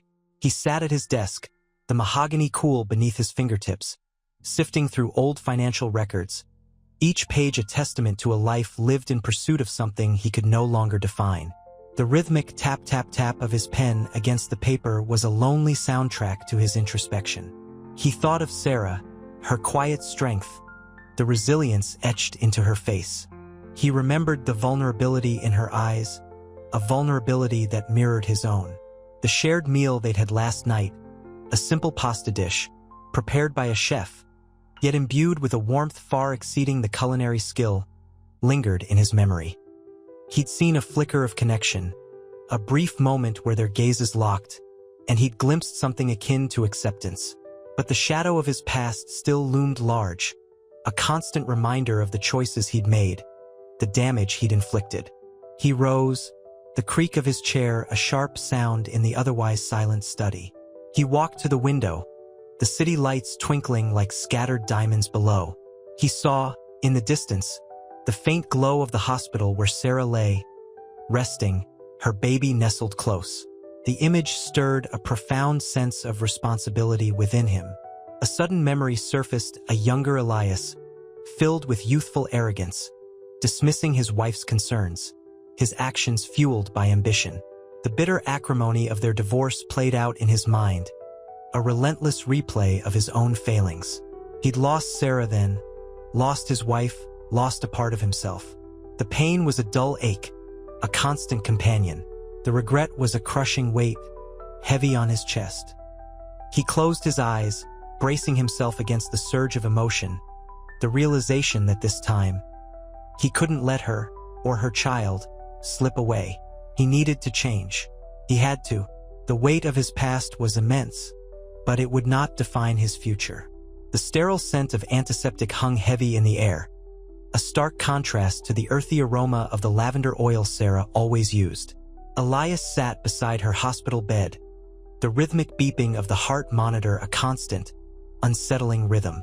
Sarah, pale but peaceful, slept, her hand resting gently on her swollen belly. The anticipation was a tangible thing, a shimmering tension stretched taut between them. He watched her, his heart a frantic drum against his ribs, a symphony of fear and burgeoning love. He traced the delicate veins on the back of her hand, his touch hesitant, reverent. "She's strong," a nurse said softly, appearing at the doorway. "Just needs rest."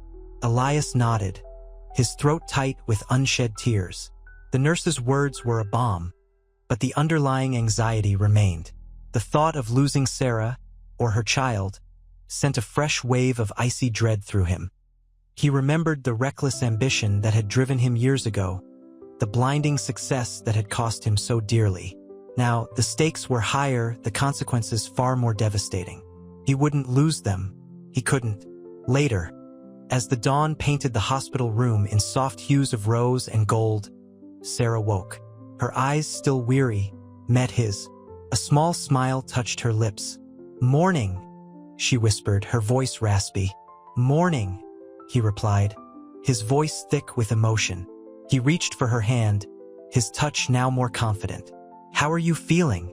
"Tired," she admitted. "But peaceful." She paused, then added, "Thank you, Elias." The words were simple, yet carried the weight of a lifetime of unspoken feelings. He leaned closer, his heart overflowing with a love he'd never known he could feel. "I'm here," he said, his voice barely a whisper. "Always." He squeezed her hand, a silent promise echoing in the quiet room.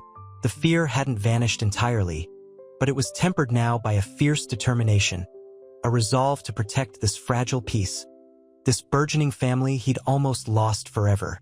The approaching birth felt less like a looming crisis and more like a sacred threshold, the beginning of a life he was determined to cherish.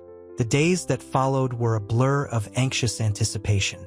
The hushed tones of the hospital, the antiseptic smell clinging to everything, the constant hum of machinery, all created a backdrop to Elias's growing unease. He spent hours by Sarah's side, his large hands gently stroking her arm, his gaze fixed on her face, searching for any sign of discomfort. He'd bring her small gifts, a single, perfect rose, a book of poetry, a warm cup of chamomile tea. Small gestures, he knew, but they seemed to ease the tension between them, to bridge the chasm of years and unspoken hurt. One afternoon, sunlight streamed through the window, painting the room in a warm glow. Sarah, her face pale but serene, was tracing patterns on the worn cotton sheets. "It feels strange," she murmured, her voice barely audible. "This piece." Elias's heart ached. He understood. The piece was a fragile thing, built on a foundation of unspoken fears and unresolved grief. "It's okay to feel strange," he said softly, his voice rough with emotion. "This is new for both of us." She looked up at him, her eyes reflecting the light, a glimmer of something akin to trust shimmering within their depths. "I keep thinking about my mother," she whispered, her voice catching. "I don't remember her, but the anger, it's still there. But now it's different. It's less about you and more about her." Elias nodded, understanding dawning within him. He'd spent years blaming himself, but Sarah's words were a revelation. Their shared trauma extended beyond his actions. It encompassed a legacy of pain passed down through generations. He reached for her hand, his touch firm but gentle. "We can talk about her," he offered, his voice husky. "Whenever you're ready." The silence that followed wasn't awkward. It was a shared space of understanding, a tacit acknowledgement of the complex emotions swirling between them. The approaching birth hung over them, a potent symbol of both fear and hope, a tangible reminder of the future they were building, brick by fragile brick, amidst the sterile surroundings of the hospital room. The weight of the past still pressed down, but now it was shared, not borne alone. And in that shared burden, Elias found a strength he hadn't known he possessed, a strength born of love, forgiveness, and the unwavering determination to protect this new family he'd found, almost by chance, almost by miracle, in the midst of his own near-death experience. The hospital room, smelling faintly of antiseptic and lilies, felt oddly comforting. Sunlight, filtered through the sheer curtains, cast a gentle glow on Sarah's face, highlighting the delicate curve of her cheek. Elias watched her, a silent sentinel, his heart a captive bird fluttering against his ribs. He'd brought her a small, hand-painted ceramic bird, its wings outstretched in hopeful flight. It sat on the bedside table, a tiny beacon of peace in the otherwise sterile environment. "It's beautiful," Sarah whispered, her voice raspy, tracing the bird's delicate lines with a fingertip, "like you found it just for me." A wave of warmth, unexpected and profound, washed over Elias. He hadn't realized how deeply he craved connection, how starved he'd been for genuine human interaction. "I wanted to give you something that represents hope," he said, his voice thick with emotion. "A reminder that even broken things can still find their way to fly." Sarah's eyes met his, a flicker of something akin to understanding passing between them. The chasm between them, once vast and impassable, seemed to narrow, albeit ever so slightly. He saw a ghost of the pain she carried, the burden of a life lived on the margins, but also a spark of resilience, a refusal to be defined by her past. Days melted into weeks. The tension in the room eased, replaced by a fragile intimacy. They shared quiet meals, Elias reading aloud from a well-worn copy of poetry, Sarah listening with a peaceful intensity. He learned about her dreams, of owning a small bookstore, filled with the scent of old paper and the murmur of whispered stories. He discovered her talent for sketching, her charcoal portraits capturing the essence of fleeting moments with striking accuracy. One evening, as the city lights twinkled outside the window, Sarah spoke of her mother, her voice low and hesitant. It wasn't an accusation, but a yearning for understanding, a desire to reconcile a fractured past. Elias listened, his heart heavy with a grief he'd carried for decades. He offered not justifications, but empathy, a shared acknowledgement of the wounds that time couldn't erase. The weight of his past mistakes pressed down upon him, but alongside it bloomed a new, unexpected joy, the anticipation of becoming a grandfather, the dawning realization that he was not merely repairing a broken relationship, but building a family, a legacy, from the fragments of a shattered past. The near-death experience that had brought them together had also brought him back to life, a life richer, fuller, and far more meaningful than anything he'd ever imagined. The crisp autumn air, scented with wood smoke and fallen leaves, seeped through the open window of Sarah's new apartment. Elias, perched on a worn armchair, watched her sketch. Sunlight, filtering through the leaves of a nearby oak, illuminated the dust motes dancing in the air, a miniature galaxy swirling around her. She was capturing the essence of their tiny, potted rosemary plant, its fragrant needles of vibrant green against the parchment. "It's remarkable," Elias murmured, his voice barely above a whisper.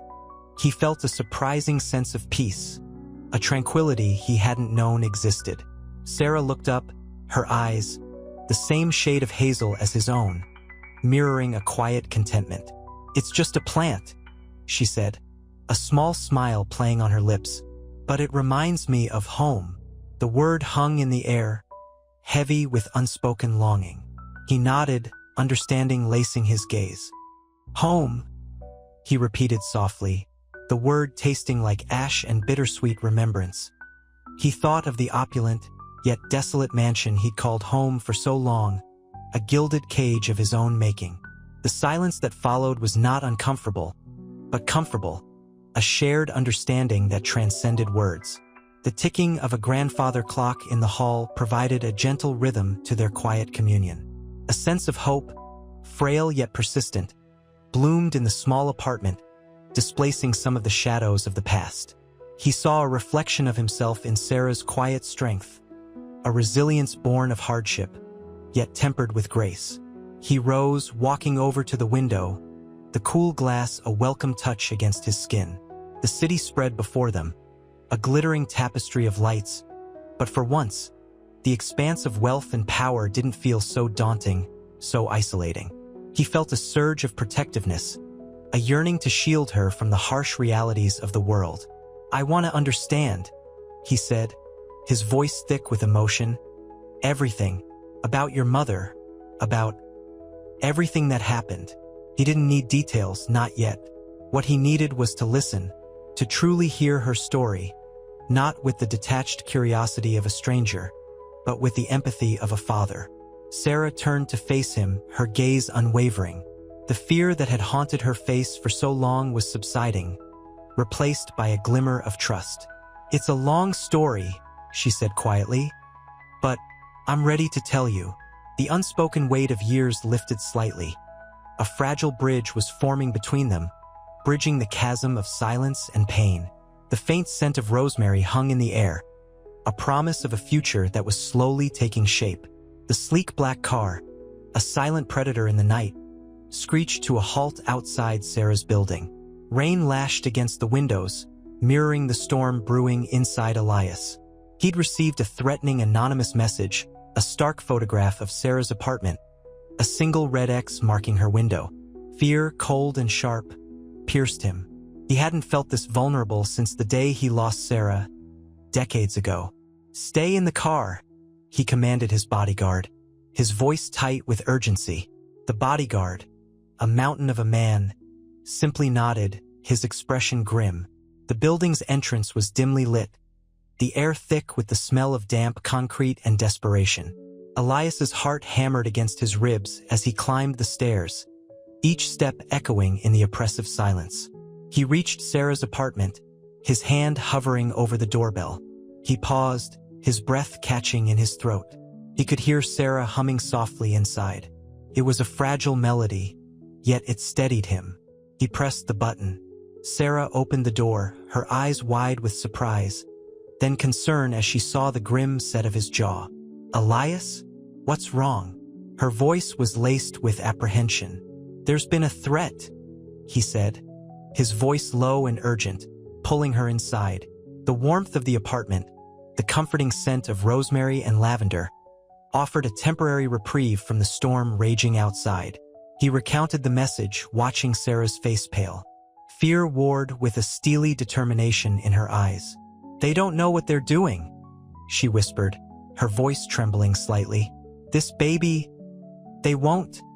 She trailed off, her hand instinctively going to her swollen belly. Elias felt a surge of protective rage. This wasn't just about money or power anymore. It was about Sarah, about his grandchild, about the fragile family he'd finally found. "We're going to deal with this," he vowed, his voice firm, a stark contrast to the tremor in his heart. He wouldn't let anyone harm them. He wouldn't let history repeat itself. The rain outside intensified, but inside, a different kind of storm was brewing, a storm of protective fury and determined love. He held Sarah close, offering her the solace of his strength, a warmth she hadn't known she craved. This fight was for their future, for the hope they had carefully built, brick by fragile brick. The apartment, usually a haven, felt claustrophobic. Rain hammered against the window panes, a relentless percussion accompanying the frantic beat of Elias's heart. Sarah, pale but resolute, sat clutching a mug of chamomile tea, the steam doing little to soothe her trembling hands. The anonymous threat hung heavy in the air, a tangible presence. "They know about the baby," Sarah whispered, her voice barely audible above the storm. Fear, raw and visceral, etched itself onto her face. She looked so small, so vulnerable, nestled on the worn sofa. The image of the red X on her apartment, a chilling target, replayed in Elias's mind. He reached out, his hand covering hers. Her skin was icy cold. "They won't get to you," he murmured, his voice rough with emotion. "I won't let them."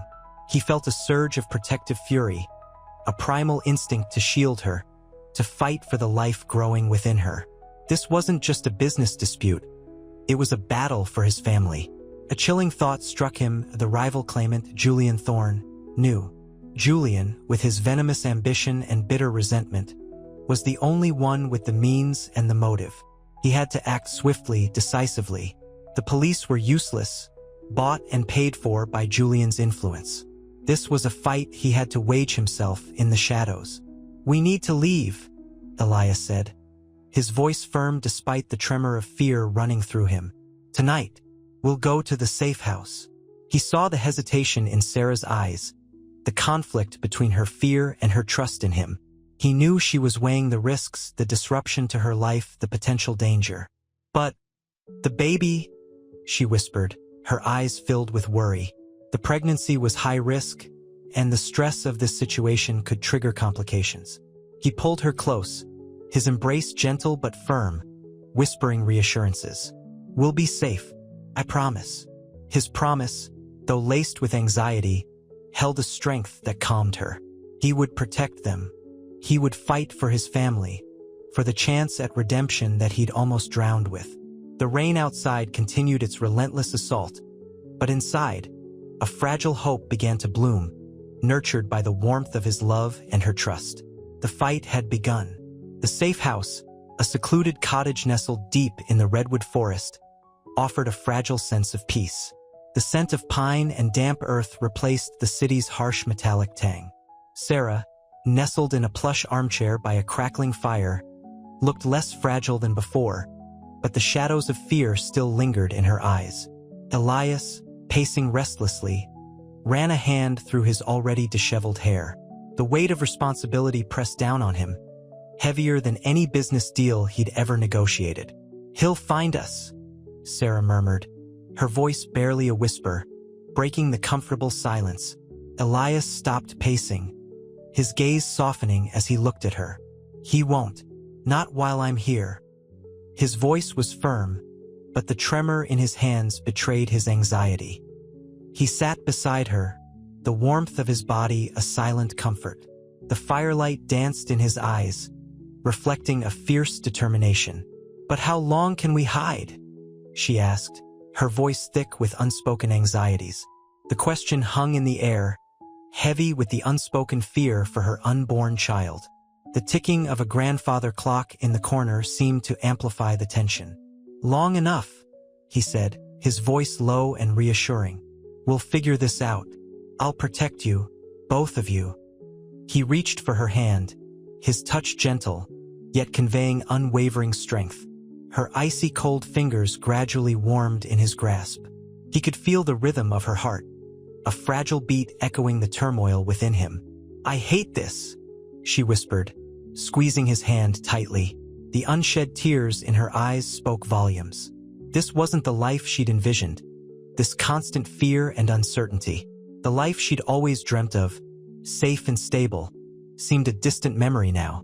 Elias pulled her closer, the warmth of his embrace offering solace. "I know," he murmured, pressing a kiss to her forehead. "But we'll get through this together. I promise." His promise wasn't empty words. It was a vow etched in the raw vulnerability of his near-death experience. He'd lost so much already. He wouldn't let Julian take away the family he'd found. The fight had only just begun. The coming storm, both external and internal, loomed large, but for now, within the sanctuary of the cottage, a fragile hope flickered in the heart of this unlikely family. The redwood forest whispered secrets in the wind, a soothing counterpoint to the storm brewing inside Elias. He watched Sarah, the firelight painting flickering shadows on her face. The worry etched their deepening with each passing hour. The cottage, once a haven, now felt like a cage. Julian's threats, delivered through veiled messages and escalating intimidation tactics, hung heavy in the air, thick and suffocating like the redwood fog. "He knows," Sarah finally said, her voice cracking. The unspoken fear, a constant companion, had become a palpable presence. Elias felt a cold dread creep into his bones. Julian's persistence was relentless. He'd underestimated the man's ruthlessness, his willingness to exploit any weakness. This wasn't just a business dispute anymore. It was a war for Sarah and her unborn child. The scent of pine, once comforting, now felt sharp and brittle, mirroring the edge in his own nerves. "He doesn't know everything," Elias countered, his voice firm despite the tremor in his gut. He reached out, his fingers brushing against hers, a silent reassurance meant to bolster both of them. "We'll be proactive. I've already contacted associates." The words felt hollow even to his own ears. He hated this, the life of subterfuge, of hidden deals and shadowed movements. This wasn't the life he envisioned for them. Sarah's hand tightened around his, the warmth of her touch, a stark contrast to the icy fear in her eyes, pierced through his armor. He saw in her not just fear but an unexpected resolve. A spark of defiance in the face of adversity. "We can't keep running," she said, her voice stronger now, laced with a quiet courage that surprised even him. "He'll find us eventually. We need to fight." The crackling fire seemed to mirror the conflict raging within him. Elias felt the familiar sting of guilt, a reminder of the life he'd abandoned, the life that had led to this situation. He had to protect her, protect the family he'd found, a family he'd almost lost before he even knew it existed. The weight of his responsibility, the weight of his past, pressed down on him. But this time he wouldn't break. This time he would fight. For her. For them. For the future he was finally building. The battle had begun. The mahogany desk felt cold beneath Elias's hands, the polished surface reflecting the harsh fluorescent lights of his office. The city sprawled below, a glittering tapestry of lights that offered no solace. He swirled the amber liquid in his glass, the scent of expensive bourbon a poor substitute for peace. Sarah's words echoed in his ears. "We need to fight." He'd built Thorn Industries from the ground up, a monument to his ambition and ruthlessness. Now, that same ruthlessness felt like a weapon pointed at his heart. Julian's threats weren't idle. They were calculated, designed to leverage Elias's vulnerabilities, to exploit the very things he held most dear. "This isn't just about money, is it?" he murmured, more to himself than to the empty room. Protecting Sarah and the child meant potentially sacrificing his life's work, his legacy. The thought was a physical blow, a gut punch that left him breathless. He picked up his phone, the cool glass a stark contrast to the burning anxiety in his chest. The call to his lawyer felt heavy, a lead weight dragging him down into the murky depths of corporate warfare. He needed to act, and quickly, but the decision gnawed at his conscience, a cruel and relentless internal conflict. The price of protecting his family was far steeper than he ever imagined, a cost measured not in dollars, but in the very fabric of his existence. He had to choose, and the weight of that choice threatened to crush him. His finger hovered over the call button, the silence amplifying his internal turmoil. The fight had begun, and he was already bruised. The mahogany desk still felt cold, but Elias's hand no longer trembled as he dialed. The city lights, once a symbol of his isolation, now seemed to twinkle with a faint promise. Sarah's face, etched with worry, flashed in his mind. He wouldn't let Julian win.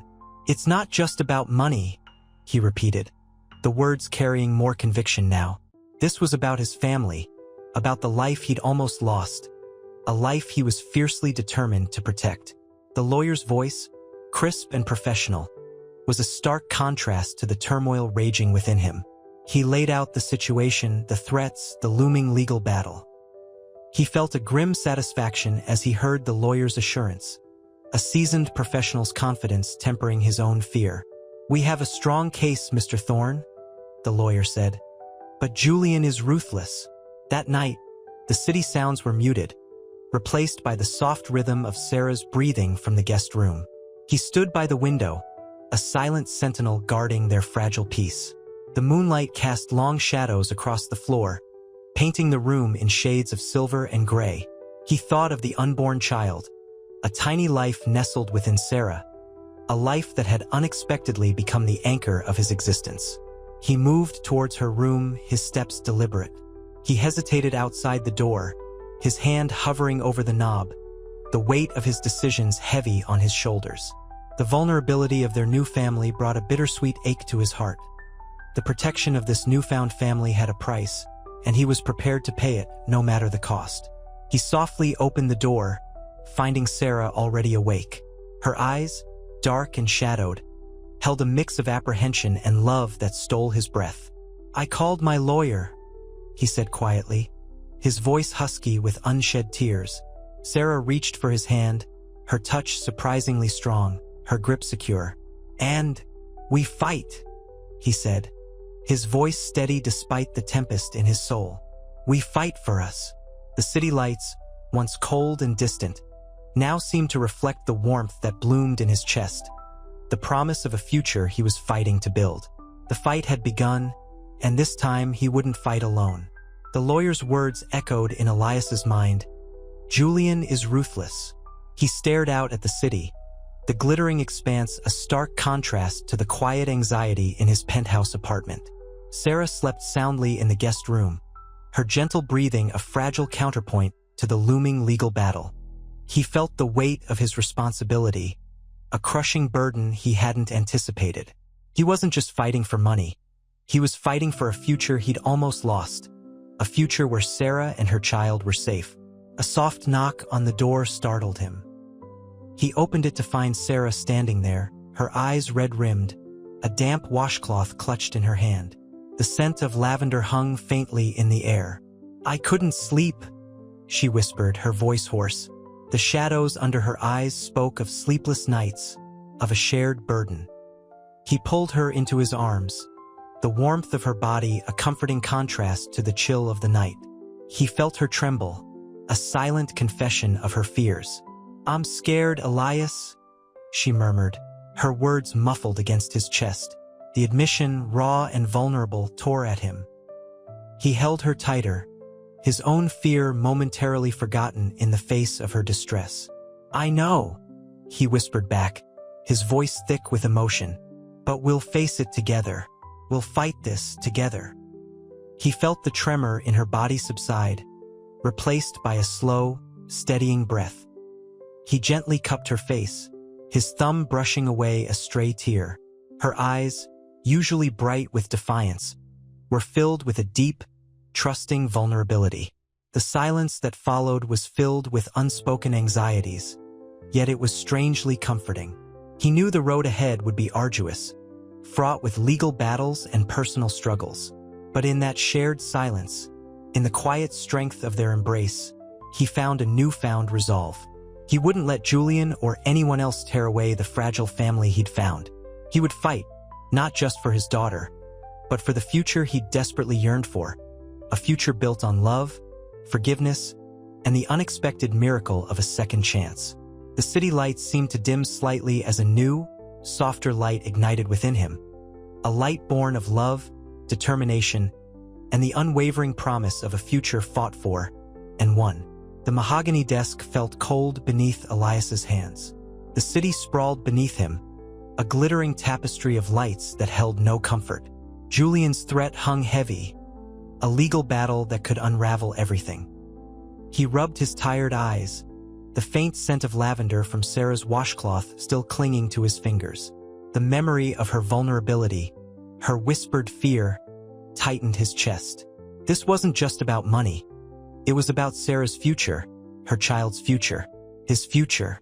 A low hum filled the room, the quiet purr of the city's undercurrent. Elias picked up his phone, the cool glass slick against his skin.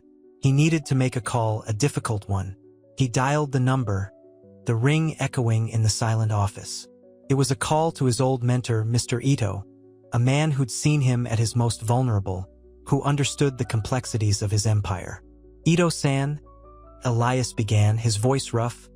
"I need your help. It's complicated." He explained Julian's aggressive tactics, the looming legal battle, the potential threat to Sarah and the baby. The silence on the other end was heavy, punctuated only by the distant city sounds. When Ito-san finally spoke, his voice was firm, measured. "Elias," he said, "your heart seems to have found its way home. I will not let it be stolen." The weight on Elias's shoulders lessened slightly, replaced by a cautious optimism. He hung up, the phone falling limply into his hand. He looked out at the city again, the lights no longer cold and indifferent. A new resolve hardened his gaze. He wouldn't back down. He would fight for his family, for the future he'd almost lost, even if it meant sacrificing a part of his empire. The cost, he knew, would be high, but the reward, a family, a life built on love, was immeasurable. The dawn broke, painting the sky in hues of soft pink and orange, a promise of a new day, a new fight, a new hope. The sterile scent of antiseptic hung heavy in the air, a stark contrast to the lavender-scented washcloth Elias clutched in his hand. Sarah lay pale and still, the rhythmic beeping of the heart monitor a constant, unsettling metronome. The doctor's words echoed in his ears. Preeclampsia, critical condition. Fear, raw and primal, clawed at him. He watched the rise and fall of her chest, each breath a fragile victory against the encroaching darkness. He squeezed Sarah's hand, his touch tentative, almost reverent. Her skin, usually warm and vibrant, was clammy and cool. "Sarah," he whispered, his voice thick with unshed tears. "Please hold on." Her eyes fluttered open, a flicker of recognition in their depths before pain clouded them again. "Daddy," she breathed, the word a wisp of sound barely audible above the beeping. The word shattered something within him, the carefully constructed walls of his self-imposed isolation crumbling. He knelt beside the bed, the cold hospital floor a stark reminder of his own vulnerability. This wasn't a business deal, a strategic maneuver. This was his daughter, his grandchild, hanging precariously between life and death. The weight of his past mistakes, the years of emotional detachment, pressed down on him with crushing force. He'd spent a lifetime building walls. Now he was desperately trying to tear them down, brick by agonizing brick, before it was too late. He felt a hand on his shoulder, a comforting presence in the swirling chaos. It was Dr. Ramirez, her face etched with concern. "Mr. Thorne," she said softly, "we need to act quickly.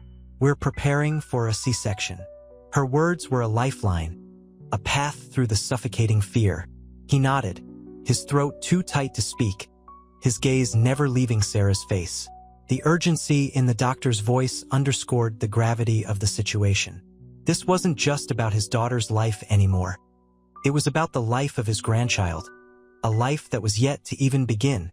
The city lights, once symbols of his power, now seemed distant and insignificant. All that mattered was the woman lying before him, and the tiny life she carried within her. The weight of his responsibility felt immense, a burden he would carry with renewed purpose, even if it meant sacrificing everything. The sterile scent of antiseptic battled the faint aroma of lavender from the hand lotion Elias held, a futile attempt at comfort. Sarah's shallow breaths were the only sound in the hushed room, each one a fragile whisper against the insistent beep of the heart monitor. He squeezed her hand again, his touch feather-light, desperate. Her skin, usually warm with life, was chillingly cold. "Sarah," he whispered, his voice cracking, "please fight." Her eyes flickered open, a fleeting glimpse of recognition before pain closed them again.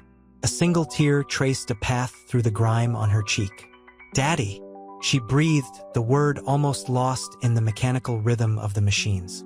The word, fragile as a newborn sigh, shattered the carefully constructed edifice of Elias's self-imposed isolation. He knelt, the cold tile a stark reminder of his own vulnerability.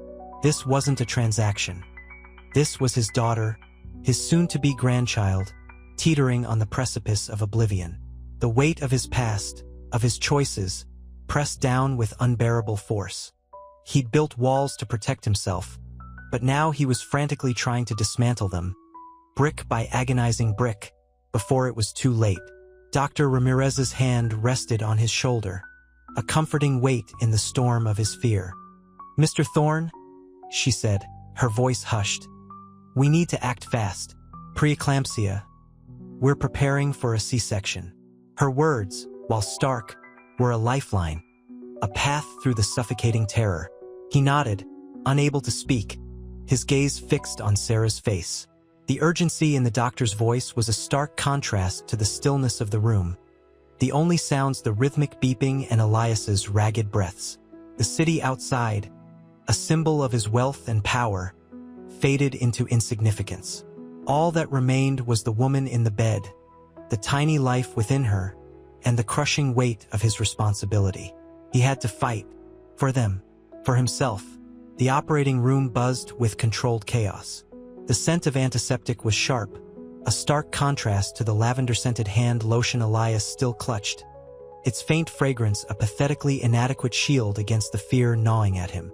Sarah's shallow breaths, once a fragile whisper, were now almost imperceptible, lost in the rhythmic beep of the heart monitor. Each beep felt like a hammer blow against his chest. He watched, helpless, as the medical team moved with practiced efficiency, their movements a blur of sterile white against the cool steel of the instruments. Elias felt a cold dread seep into his bones, chilling him to the core more effectively than the hospital's Arctic air. This wasn't a business deal, a contract to be negotiated. This was his daughter, his flesh and blood, fighting for survival. The weight of his past mistakes, the years of self-imposed exile, pressed down on him, suffocating him.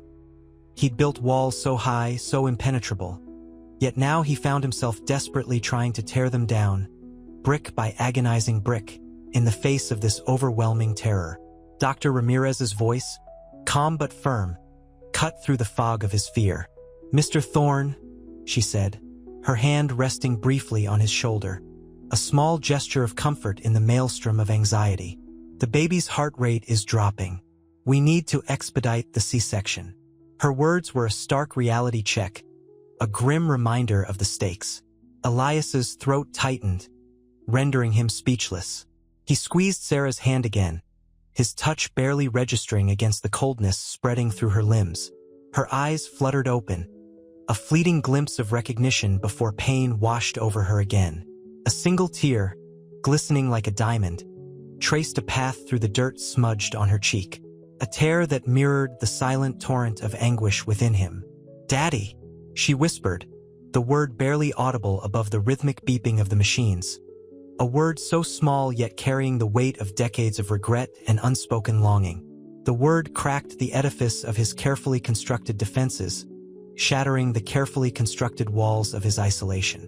It was a lifeline, a connection forged through the crucible of fear and impending loss. He was no longer just a billionaire, a man of power and influence. He was a father, finally facing the consequences of his past actions, a father desperate to make amends. The city lights, his empire, faded into the background. All that existed was Sarah, the tiny life within her, and the overwhelming pressure to act, to fight, to save them both. He had to. He must. The sterile scent of the operating room, usually a source of detached observation for Elias, now felt suffocating. Each metallic clang of instruments was a hammer blow against his already fractured composure. Sarah's labored breaths, shallow and ragged, were the only sound louder than the rhythmic thump of his own terrified heart. He squeezed her hand, the coldness of her skin a stark contrast to the burning fear in his own. "How is she?" he rasped, his voice cracking, the question directed at Dr. Ramirez, but really aimed at the indifferent gods of fate. Dr. Ramirez, her face etched with grim concentration, offered a small, strained smile. "We're doing everything we can, Mr. Thorne. The baby's heart rate is still unstable." Her words, clinically precise, failed to mask the gravity of the situation. The air thrummed with unspoken anxieties. Each second stretched into an eternity. Elias felt a cold wave wash over him, a physical manifestation of the despair threatening to consume him.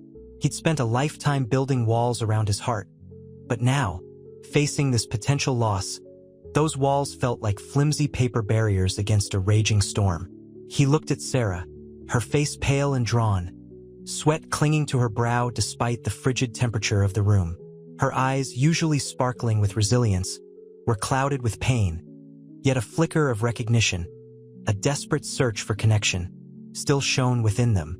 He leaned closer, whispering, his voice barely audible above the whirring of machinery. "It's all right, Sarah. We'll get through this." The words felt hollow, even to him, a pathetic attempt to offer comfort he himself desperately lacked.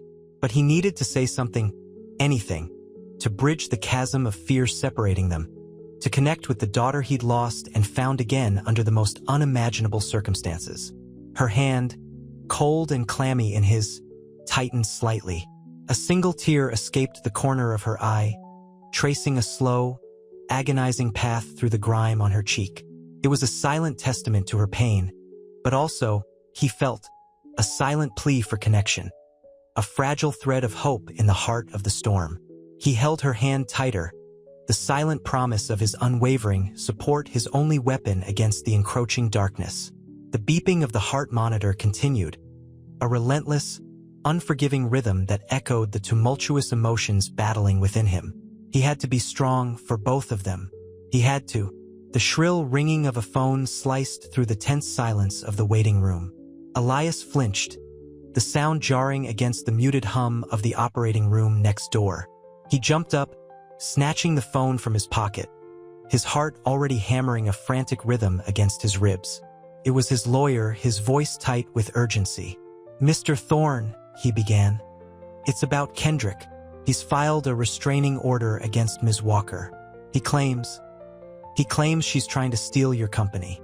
Elias felt a cold dread seep into his bones. Kendrick, his bitter rival, was escalating his attacks. He pictured Sarah, vulnerable and alone, her fight for survival now intertwined with this legal battle. The lawyer's voice faded into a dull drone as Elias processed the news. The sterile scent of antiseptic and the low thrum of machinery from beyond the double doors seemed to intensify, suffocating him with its clinical impersonality. The fragile hope that had flickered moments before was extinguished, replaced by a raw, burning anger. He paced the small waiting room, the polished floor cold beneath his bare feet. Each step echoed the growing turmoil within him. He couldn't let Kendrick win.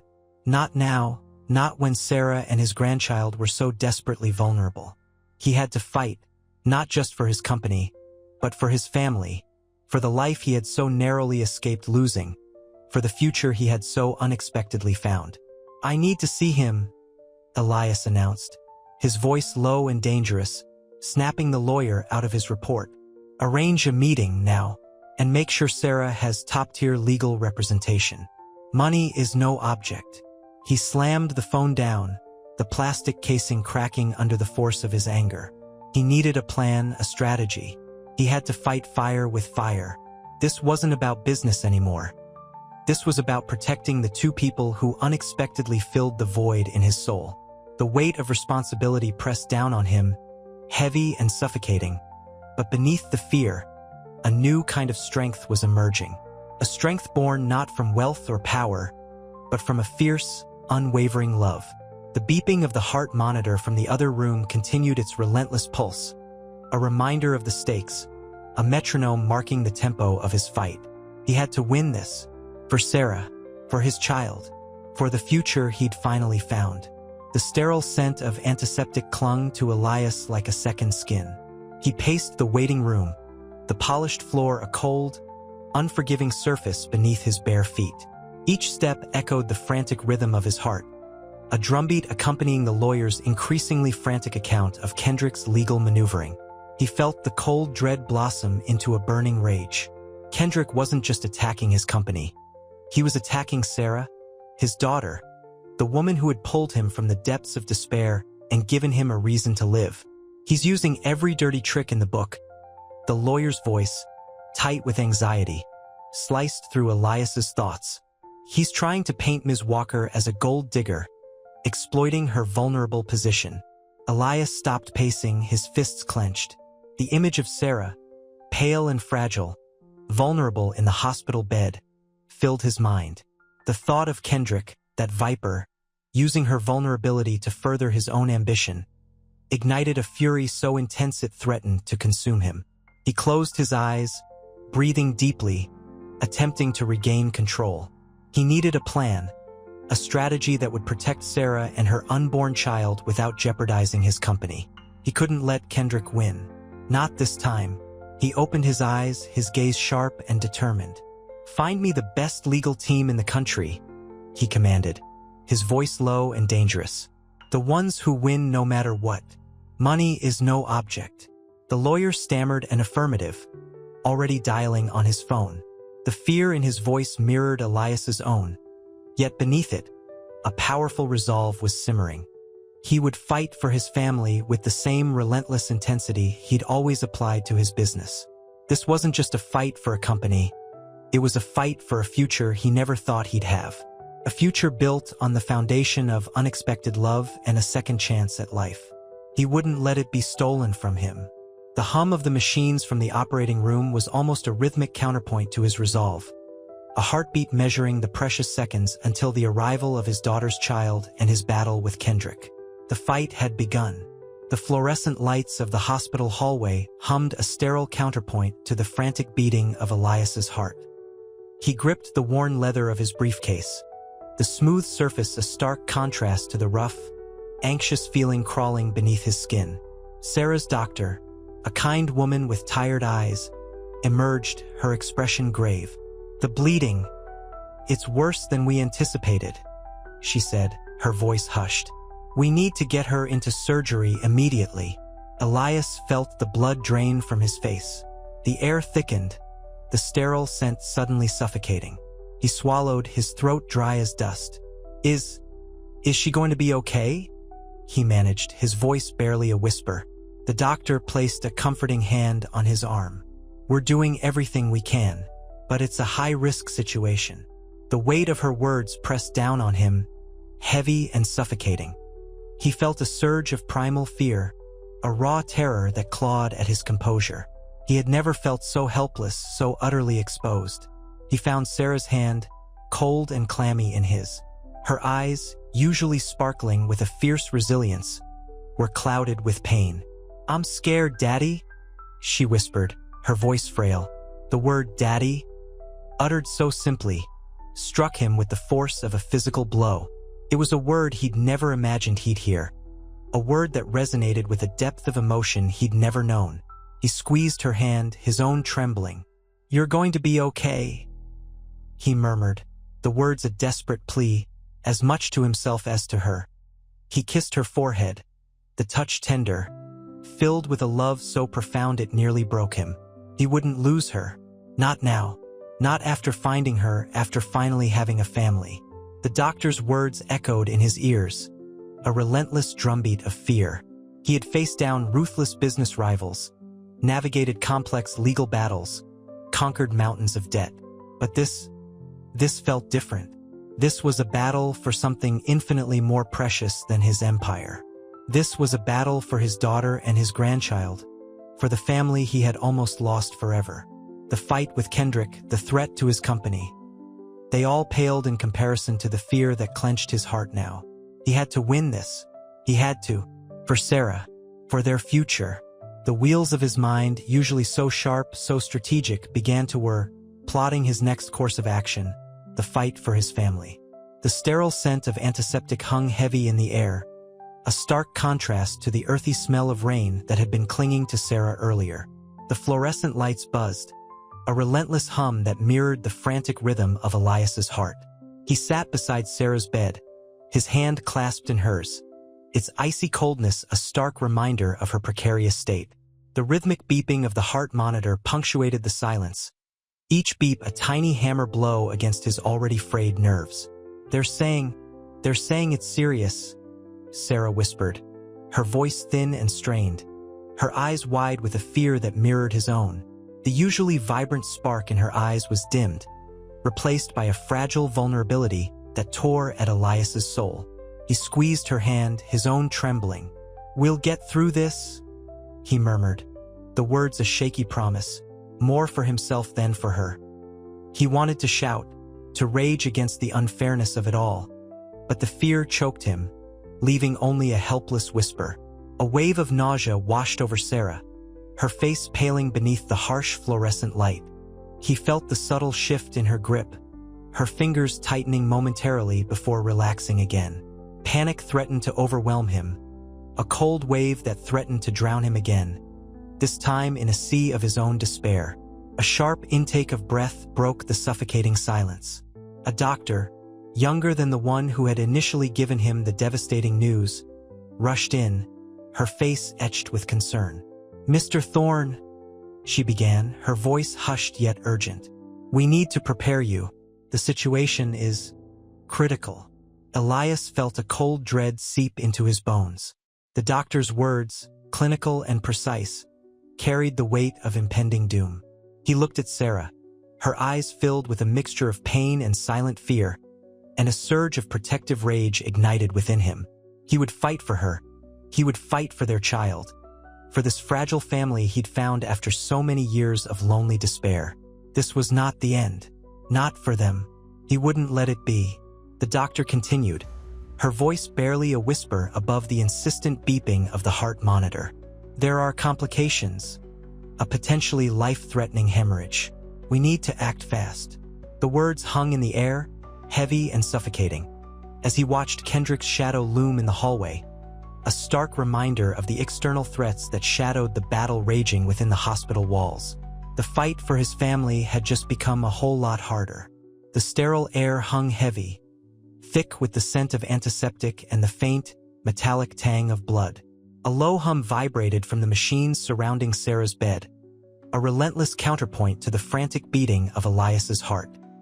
He held her hand, its icy coldness a stark contrast to the warmth radiating from the tiny bundle nestled in the incubator beside her. A wave of overwhelming relief washed over him, momentarily eclipsing the lingering fear. His daughter, his granddaughter, both safe. Sarah's eyes, still glazed with exhaustion, flickered open. A weak smile touched her lips. He's perfect, she whispered, her voice raspy, yet filled with an uncontainable joy.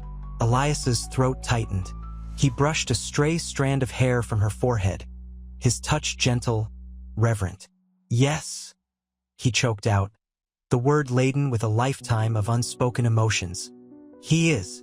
He looked at the tiny infant, his face a miniature replica of Sarah's, a tiny hand clenched into a fist. A wave of profound love, so intense it nearly overwhelmed him, washed over him.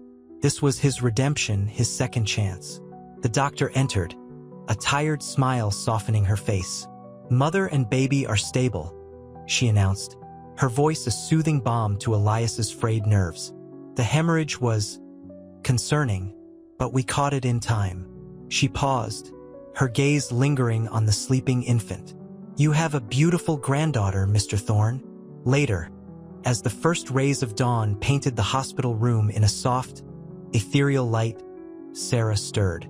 Elias watched her, a silent vigil keeping guard over his precious family.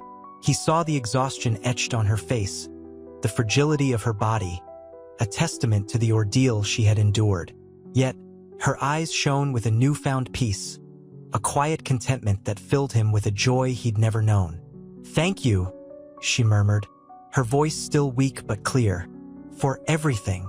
He squeezed her hand again, his own trembling slightly. It's not just about thanks, he replied, his voice thick with emotion.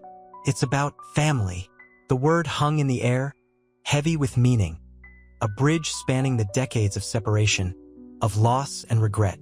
But now, as he gazed at his daughter and granddaughter, he knew he could finally begin to mend the broken bridges of his past. He would not only protect them, he would build a future worthy of their love.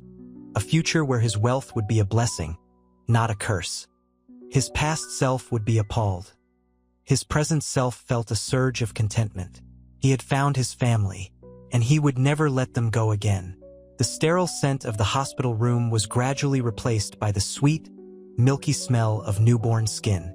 Sunlight, filtered through the gauzy curtains, painted golden streaks across Sarah's face, highlighting the exhaustion etched there, yet also the soft glow of contentment. Elias sat beside her, watching their granddaughter, Amelia, nestled in a bassinet nearby. The rhythmic rise and fall of the tiny chest was a soothing balm to his soul. She's perfect, Sarah whispered, her voice barely audible, her gaze fixed on the sleeping infant. A single tear traced a path down her cheek, a tear not of sadness, but of profound relief and overwhelming love. Elias reached out, his fingers gently brushing Amelia's impossibly soft cheek. She has your eyes, he murmured, his voice thick with emotion. The years of regret, the chasm of separation, seemed to shrink, dissolving in the face of this overwhelming love. A quiet moment passed, filled only with the gentle sounds of breathing and the faint hum of hospital machinery. Then, Sarah spoke again, her voice stronger now, imbued with a newfound courage. I'm sorry, she said, her gaze meeting his. For the anger, for the mistrust. Elias's heart ached with understanding. He knew her anger had been justified, fueled by years of abandonment, of unanswered questions. "There's nothing to forgive," he said softly, his voice trembling slightly. "I deserve every ounce of anger you felt. All I can offer is the love that I should have shown you so many years ago." He leaned closer, taking her hand in his. His touch was gentle, reassuring.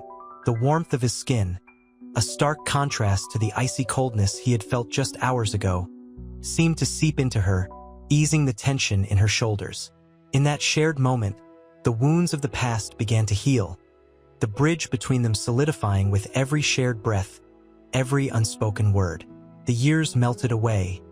They were simply father and daughter, bound by an unbreakable, finally acknowledged love. The future stretched before them, uncertain yet full of promise. A family, forged in the fires of adversity, strengthened by a near-death experience, united by a love that transcended time and circumstance.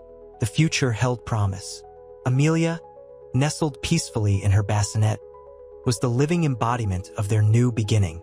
The sterile scent of antiseptic faded, replaced by the gentle aroma of chamomile tea Sarah sipped. Sunlight streamed through the hospital window, illuminating dust motes dancing in the air. Elias sat opposite her, the weight of unspoken words heavy between them. Amelia, swaddled in a soft pink blanket, slept soundly in a bassinet nearby. The quiet hum of the hospital was a stark contrast to the storm that had raged within them both just days before. "She's beautiful," Elias said, his voice hoarse with emotion. He hadn't realized how much he'd yearned for this moment, this quiet peace. Sarah smiled, a fragile thing, but genuine. "Yes," she agreed, her eyes welling up. "She looks like you." The statement hung in the air, heavy with implication. Elias saw a flicker of something, perhaps forgiveness, in Sarah's gaze.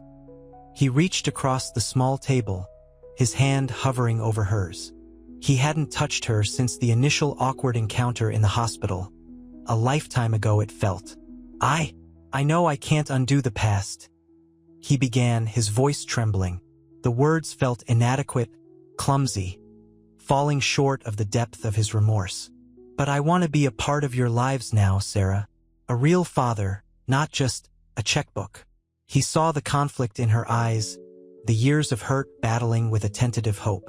The unspoken questions hung between them, a silent dialogue of pain and longing. She squeezed her teacup, the delicate china clicking softly against her knuckles, the tension palpable in the room. "It's not easy," she whispered, her gaze drifting to Amelia. 20 years.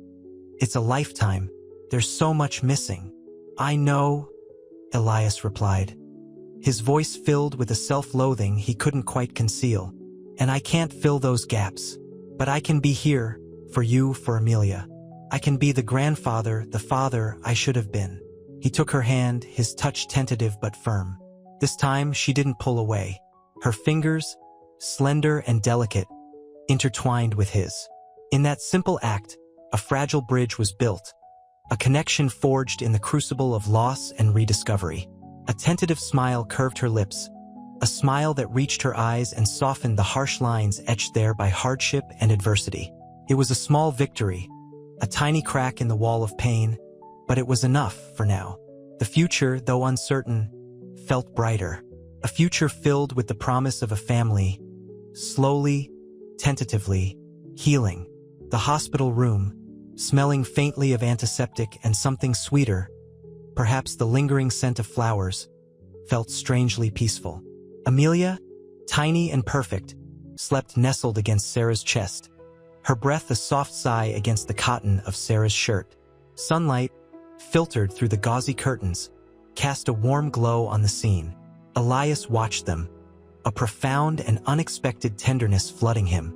The weight of his past, the years of regret, seemed to lessen with each soft breath Amelia took. He cleared his throat, the sound breaking the quietude. "She's remarkable," he finally said, his voice thick with emotion. The words felt inadequate, a pale imitation of the overwhelming love swelling within him. Sarah looked up, her eyes mirroring the same wonder, tinged with a fragile hope. "She has your eyes," she whispered, her voice barely audible. The statement hung in the air, a delicate bridge spanning the chasm of lost years. There was no accusation in her voice, only a quiet acknowledgement of a bond that transcended time and circumstance. A hesitant smile played on her lips, a small, hesitant bloom in the barren landscape of her past. It was a smile that spoke of forgiveness, of a tentative beginning. It was a smile that touched Elias deeply, a balm to his wounded soul. He reached out, his hand hovering over Amelia's tiny hand, a gesture both cautious and reverent. The silence that followed was not heavy, but filled with the unspoken weight of shared experience, of a bond forged in the crucible of loss and rediscovery. It was a silence punctuated only by the rhythmic rise and fall of Amelia's chest, a silent lullaby of new beginnings. Elias's heart ached with a poignant blend of love, regret, and overwhelming joy. He had lost so much, yet found something far more precious in the aftermath. He had found his family. The future was uncertain, yes, but it held the promise of healing, of love, of a family finally whole. And for that, he was eternally grateful. The sterile scent of the hospital faded as Elias stepped out onto the sun-drenched patio. A gentle breeze carried the scent of blooming jasmine, a stark contrast to the antiseptic air within. He needed this. He needed the quiet strength of the sun on his face, the gentle pressure of the warm air against his skin. He'd spent so long in the shadows, shrouded in self-imposed isolation, that the simple act of breathing in the fresh air felt revolutionary. He pulled out a worn photograph from his pocket, a faded image of a young Sarah, a laughing child with bright, curious eyes. The resemblance to Amelia was uncanny. The same mischievous glint in her eyes, the same curve to her smile. A wave of sorrow washed over him, a bitter tide of regret for the years stolen, for the life he'd missed. He'd been so consumed by his work, his wealth, his own self-inflicted wounds, that he'd allowed this precious connection to slip away. His phone buzzed, shattering the quiet contemplation. It was his ex-wife, Isabella. He hesitated, his hand hovering over the answer button. This was the conversation he'd been dreading, the confrontation he'd been avoiding for decades. He took a deep breath, the jasmine scent momentarily easing the knot in his stomach. "Hello, Isabella," he said, his voice calmer than he felt. Her voice, though tinged with weariness, held a note of unexpected hope. "Elias," she began, her voice soft, I've been thinking about Sarah, about everything." A long pause followed, filled only with the gentle rustle of leaves in the breeze. "I know I made mistakes. We both did.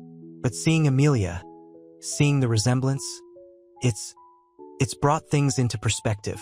Her voice cracked slightly. "I'm sorry, Elias, for everything."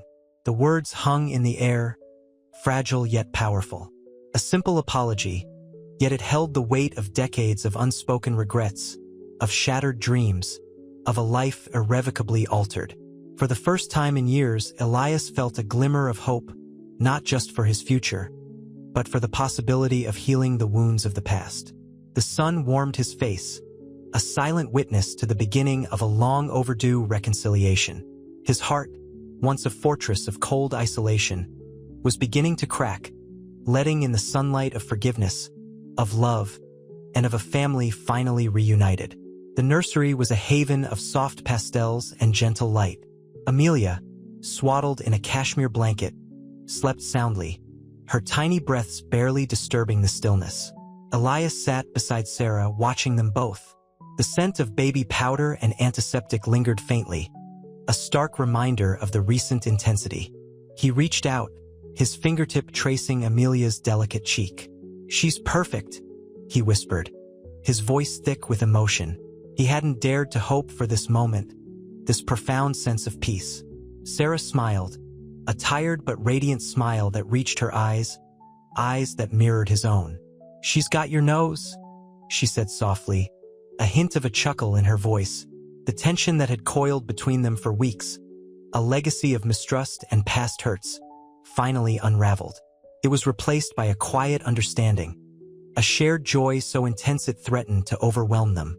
The years of separation, the bitterness of his divorce, the pain of her abandonment, they all seemed to melt away in the presence of their shared daughter. "I'm sorry, Sarah," Elias said, the words escaping him in a rush. "For everything." Sarah took his hand, her fingers interlacing with his. The warmth of her touch sent a shiver down his spine. "I know," she replied, her voice barely audible. "But seeing Amelia, it changes things. It makes it easier to forgive." A silence fell between them, comfortable and filled with unspoken emotions. The soft glow of the bedside lamp illuminated the scene, casting long shadows on the walls. Outside, the city hummed with life, a distant symphony that failed to reach the sanctuary of their shared happiness. This was a new beginning, a chance to build something real, something lasting, from the shattered fragments of their past. The love he felt for his daughter, and now for his granddaughter, was so overwhelming, it bordered on painful. It was a love that had been hidden, denied, and now finally, triumphantly, unveiled. He knew the road ahead would still have its challenges, but for the first time in a long time, Elias Thorne felt truly, profoundly, at home.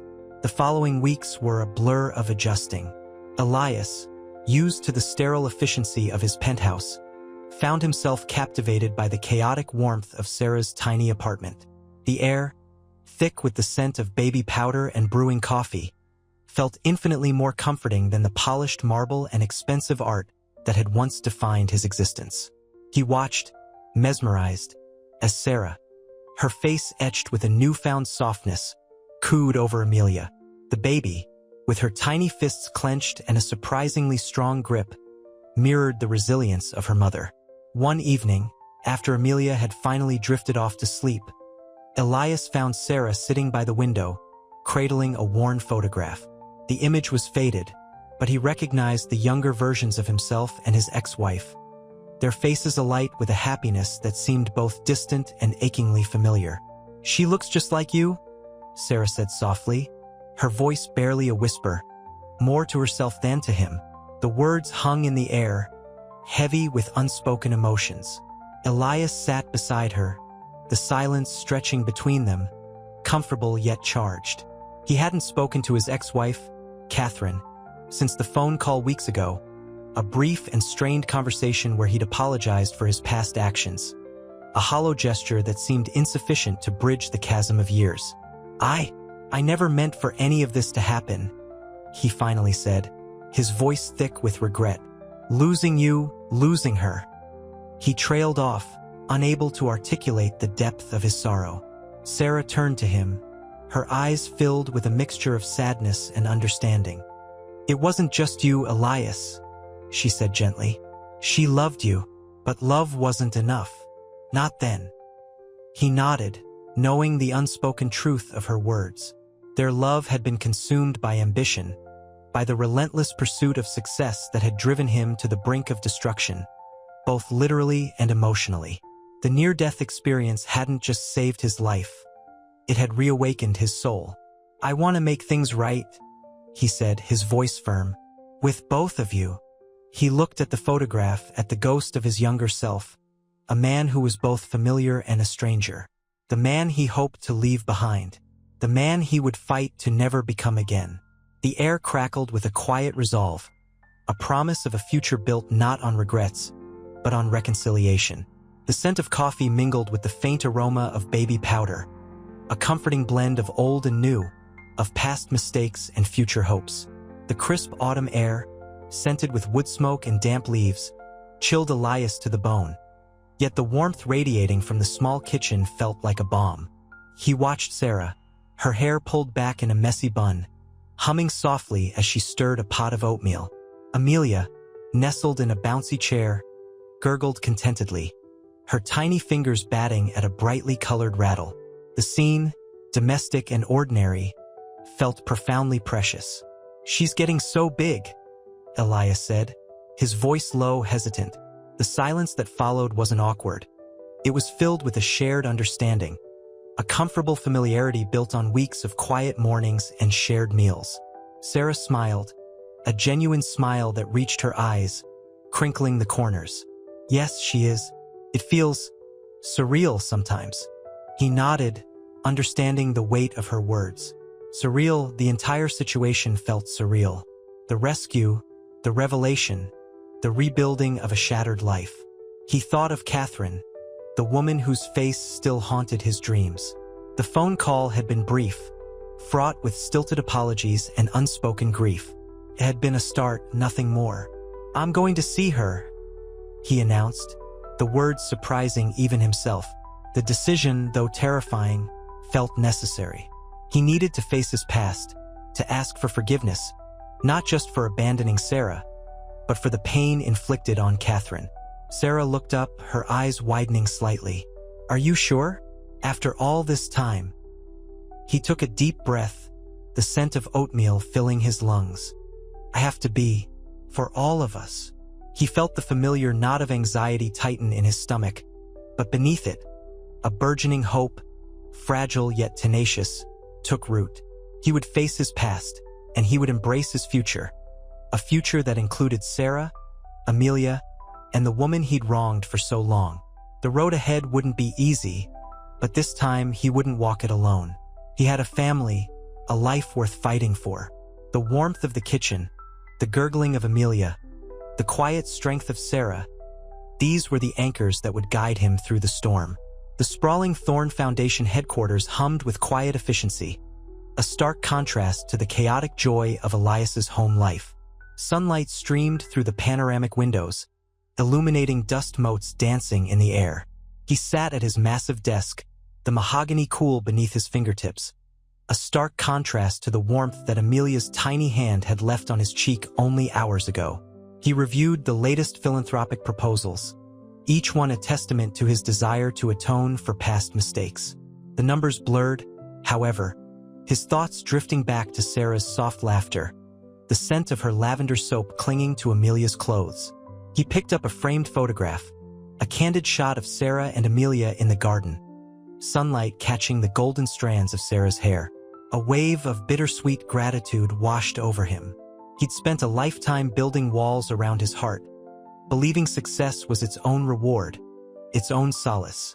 Now, he understood the emptiness of that belief. His phone buzzed, a text from Catherine. His heart lurched. He hadn't heard from her since their tentative, emotionally fraught phone call. The message was short. "Coffee, tomorrow? Same place, 10 a.m. His breath hitched. He typed back a simple yes. The weight of decades of regret pressed down on him, heavy and suffocating. He knew this meeting held the potential for either immense healing or profound pain. The future felt uncertain, but for the first time in years, the fear wasn't paralyzing. He felt something stronger, hope, fueled by the love he found in his unexpected family. He knew it would require more than a coffee date to fix his fractured past. It would take years of effort, of genuine amends. But he was ready to begin. The aroma of freshly brewed coffee hung heavy in the air, a comforting scent against the backdrop of Catherine's elegant, minimalist apartment. Sunlight slanted through the tall windows, illuminating dust motes dancing in the golden light. Elias sat opposite her, the silence punctuated only by the gentle clinking of china. Catherine's eyes, usually bright and sharp, held a fragile vulnerability. "It's good to see you, Elias," she began, her voice barely a whisper.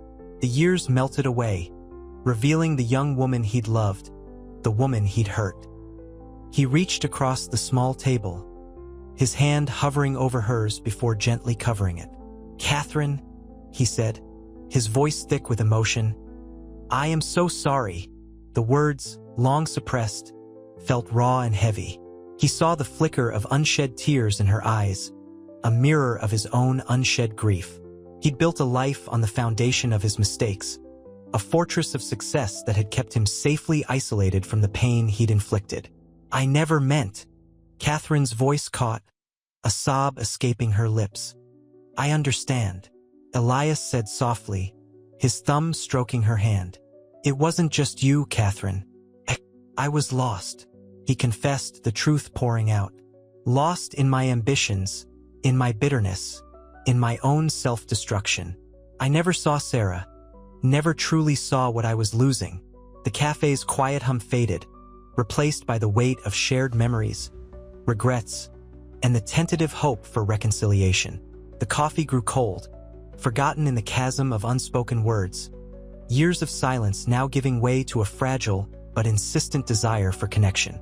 The sunlight shifted, casting long shadows across the room as the burden of the past began to ease. The future, once shrouded in darkness, started to shimmer with a fragile, uncertain light. The potential for healing was palpable, hanging in the air like the scent of coffee, a potent promise of something better. The nursery, bathed in the soft glow of a bedside lamp, hummed with a quiet peace. Sarah, cradling her newborn daughter, Lily, felt a wave of overwhelming contentment wash over her. The tiny hand, impossibly small in hers, gripped her finger with surprising strength. The scent of baby powder and milk mingled with the faint, lingering smell of antiseptic. Elias stood silently by the window, his silhouette a dark etching against the moonlit city. He'd never thought he'd feel this full, this complete. "She has your eyes?" Sarah whispered, her voice thick with emotion. The statement hung in the air, simple yet profound. Elias turned, his gaze softening as he looked at his daughter and granddaughter. "And your spirit?" he added, a hint of a tremor in his voice. He approached cautiously, fear of intruding on this sacred moment warring with an overwhelming desire to be close. Sarah smiled, a hesitant, fragile smile that reached her eyes.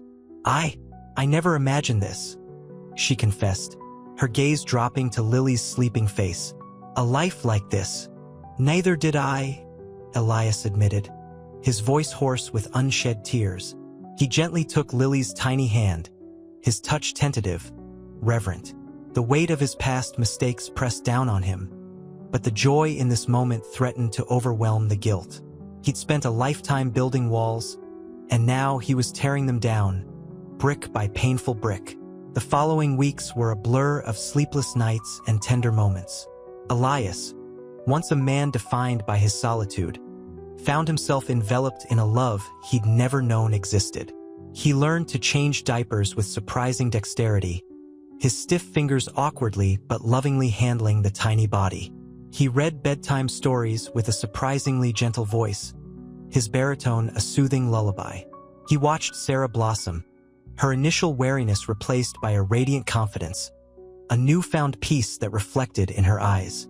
The chasm between them, once vast and impassable, began to narrow, bridged by the quiet, shared joy of parenthood and the unwavering love they both felt for Lily. He felt a profound sense of redemption, a feeling he never anticipated, a peaceful harmony he'd thought unreachable. The emptiness that had haunted him for years was finally filled, not with material possessions or professional achievements, but with a love that transcended everything. The legacy he was now building wasn't of steel and concrete, but of family, forgiveness, and the quiet contentment of a life finally lived fully. The sprawling penthouse, once a symbol of Elias's isolation, now echoed with the soft sounds of a baby's cooing. Sunlight streamed through floor-to-ceiling windows, illuminating dust motes dancing in the air. He watched Sarah, radiant in the soft glow, as she bathed Lily. The scent of baby soap and lavender hung sweet in the air, a stark contrast to the sterile, antiseptic smell of the hospital. "She's perfect," Elias whispered, his voice thick with emotion, his eyes reflecting the scene before him. Sarah smiled, a genuine smile that reached her eyes, softening the lines etched by hardship. "She looks like you," she said, her voice catching slightly. The words were a testament to the bridge they'd built, a fragile structure yet strong in its newly formed foundation. The transformation in Sarah was remarkable. Her clothes, no longer tattered and stained, were soft and comfortable. The haunted look in her eyes was replaced by a calm confidence, a quiet joy that resonated through the entire penthouse. The fear and mistrust that had once been so palpable between them were fading, replaced by a hesitant but growing affection. Elias's own transformation was no less profound. He moved with a newfound lightness, his shoulders less burdened by the weight of his past. The loneliness that had been his constant companion for decades seemed to melt away with each shared smile, each tender moment with his daughter and granddaughter. He was learning to live, truly live, not just exist within the gilded cage of his wealth. He was learning the true meaning of family, the kind of family he had denied himself and Sarah for so long. He spent hours reading to Lily, his gruff voice softening as he narrated whimsical stories, his fingers gently tracing the tiny hand that clutched his. He learned to change diapers, his initially clumsy movements becoming increasingly adept, the quiet routine providing a sense of peace and purpose that surprised him. His once cold heart now overflowed with a love so profound, so unexpected, that it felt like a miracle. The weight of his past mistakes didn't vanish, but they no longer defined him. He was forging a new path, one filled with love, forgiveness, and the gentle promise of a future he'd almost missed. The scent of wood smoke and roasted coffee hung in the air of Elias's newly renovated lakeside cabin, a stark contrast to the sterile opulence of his penthouse. He watched Sarah, bundled in a thick wool sweater, laugh as Lily gurgled, her tiny hand reaching for a dangling suncatcher. The afternoon sun cast long shadows across the wooden floor. "She's getting so big," Elias murmured, his voice rough with emotion, a feeling he hadn't allowed himself to embrace fully before. Sarah smiled, a genuine, unburdened smile that mirrored the warmth of the crackling fire. "She's your granddaughter, Papa," she corrected gently, the term still feeling slightly awkward yet comfortable. "And she's already learned to manipulate you with those big eyes." He chuckled, a deep, resonant sound that shook away years of suppressed emotion. He reached out, his fingers brushing against Lily's soft cheek. The touch sent a jolt of unexpected tenderness through him. The fear of breaking her, of somehow repeating the mistakes of his past, hung in the quiet space between them. Later, as the shadows deepened and the firelight danced, Elias looked at Sarah. The transformation in her was complete. Gone was the haunted look, replaced by a quiet strength, a knowing acceptance. He saw a reflection of his own resilience in her eyes. I'm sorry," he began, the words catching in his throat. The apology wasn't just for the past, but for the countless missed opportunities, the lost years. Sarah met his gaze, her expression unreadable for a moment before softening. "I understand," she said, her voice calm, unwavering. "But forgiveness is for you, Papa, not for me." A tear traced a path down his cheek. He nodded, understanding the profound weight of her words. The burden of his past mistakes was his to carry, his to reconcile. But in this quiet cabin, surrounded by the warmth of his daughter and granddaughter, he felt, for the first time in decades, a flicker of true peace. The future stretched before them, uncertain yet promising, a testament to the enduring power of family and the unexpected redemption that bloomed from the ashes of a broken past. The sound of Lily's soft breathing filled the silence, a peaceful lullaby echoing the quiet happiness settling into their lives. The crisp autumn air bit at Elias's cheeks as he watched Sarah and Lily play on the sprawling lawn. Sunlight, filtered through the vibrant leaves, dappled their figures. Lily, now a toddling whirlwind, chased fallen leaves, her laughter a bright counterpoint to the rustling trees. Sarah, her eyes soft with love, knelt, guiding Lily's small hand to pick up a particularly crimson leaf. "She's like a little autumn sprite," Elias murmured, the words catching slightly in his throat. The transformation in Sarah was remarkable. The haunted, wary woman he'd rescued was gone, replaced by someone radiant with a quiet, inner peace. Sarah smiled, a genuine, unforced smile that warmed him from the inside out. "She's a whirlwind, that's for sure." She glanced up at him, her gaze lingering for a moment. "Thank you, Papa," she whispered, the words still tentative yet filled with a newfound affection. The unspoken words hung between them, a silent acknowledgement of the journey they'd shared, the chasm bridged by forgiveness and a slowly blossoming familial bond. Elias felt a wave of emotion wash over him. Gratitude, relief, and a profound sense of love he hadn't known he was capable of. He walked toward them, the crunching of fallen leaves under his feet a comforting sound. Reaching them, he knelt beside Sarah, his gaze falling on Lily's bright, curious eyes.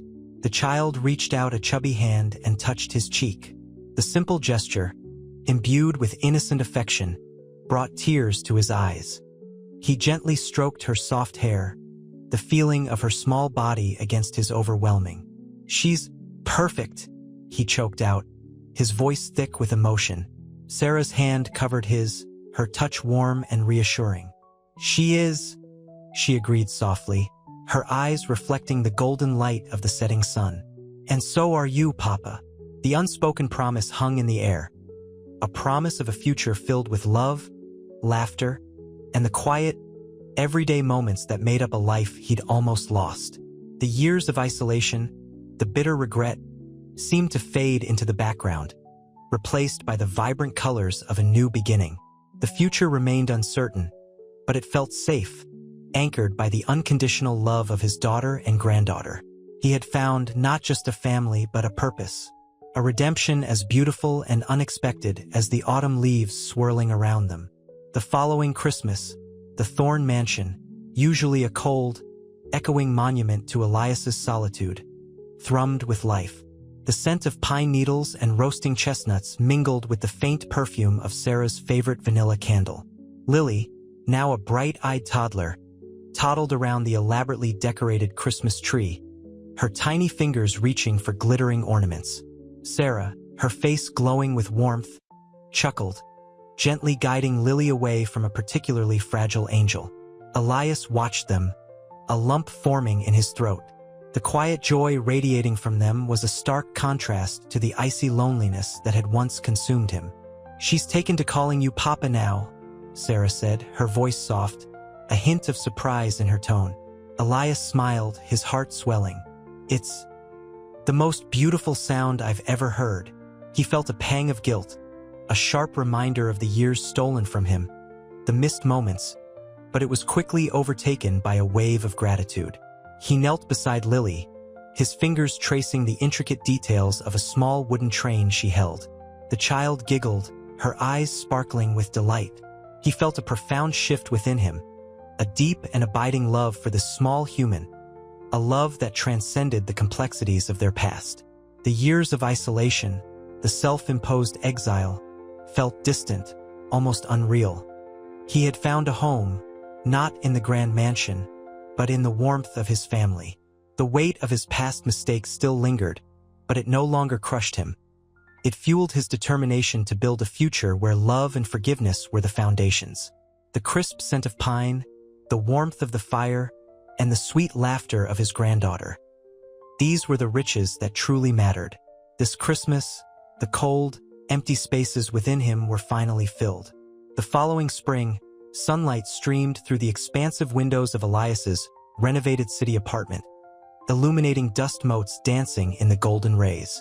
Lily, now a toddling whirlwind of energy, chased a bright yellow butterfly flitting across the living room rug, her laughter echoing.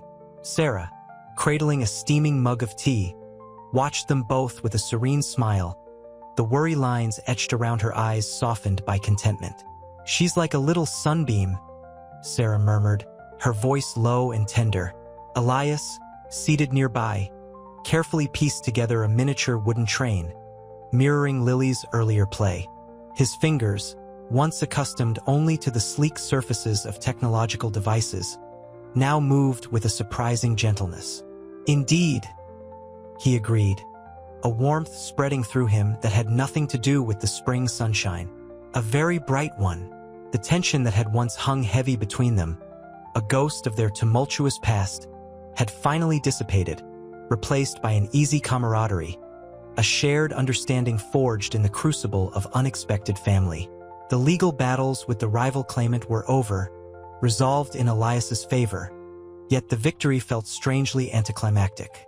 The true triumph lay not in reclaiming his fortune, but in reclaiming his family.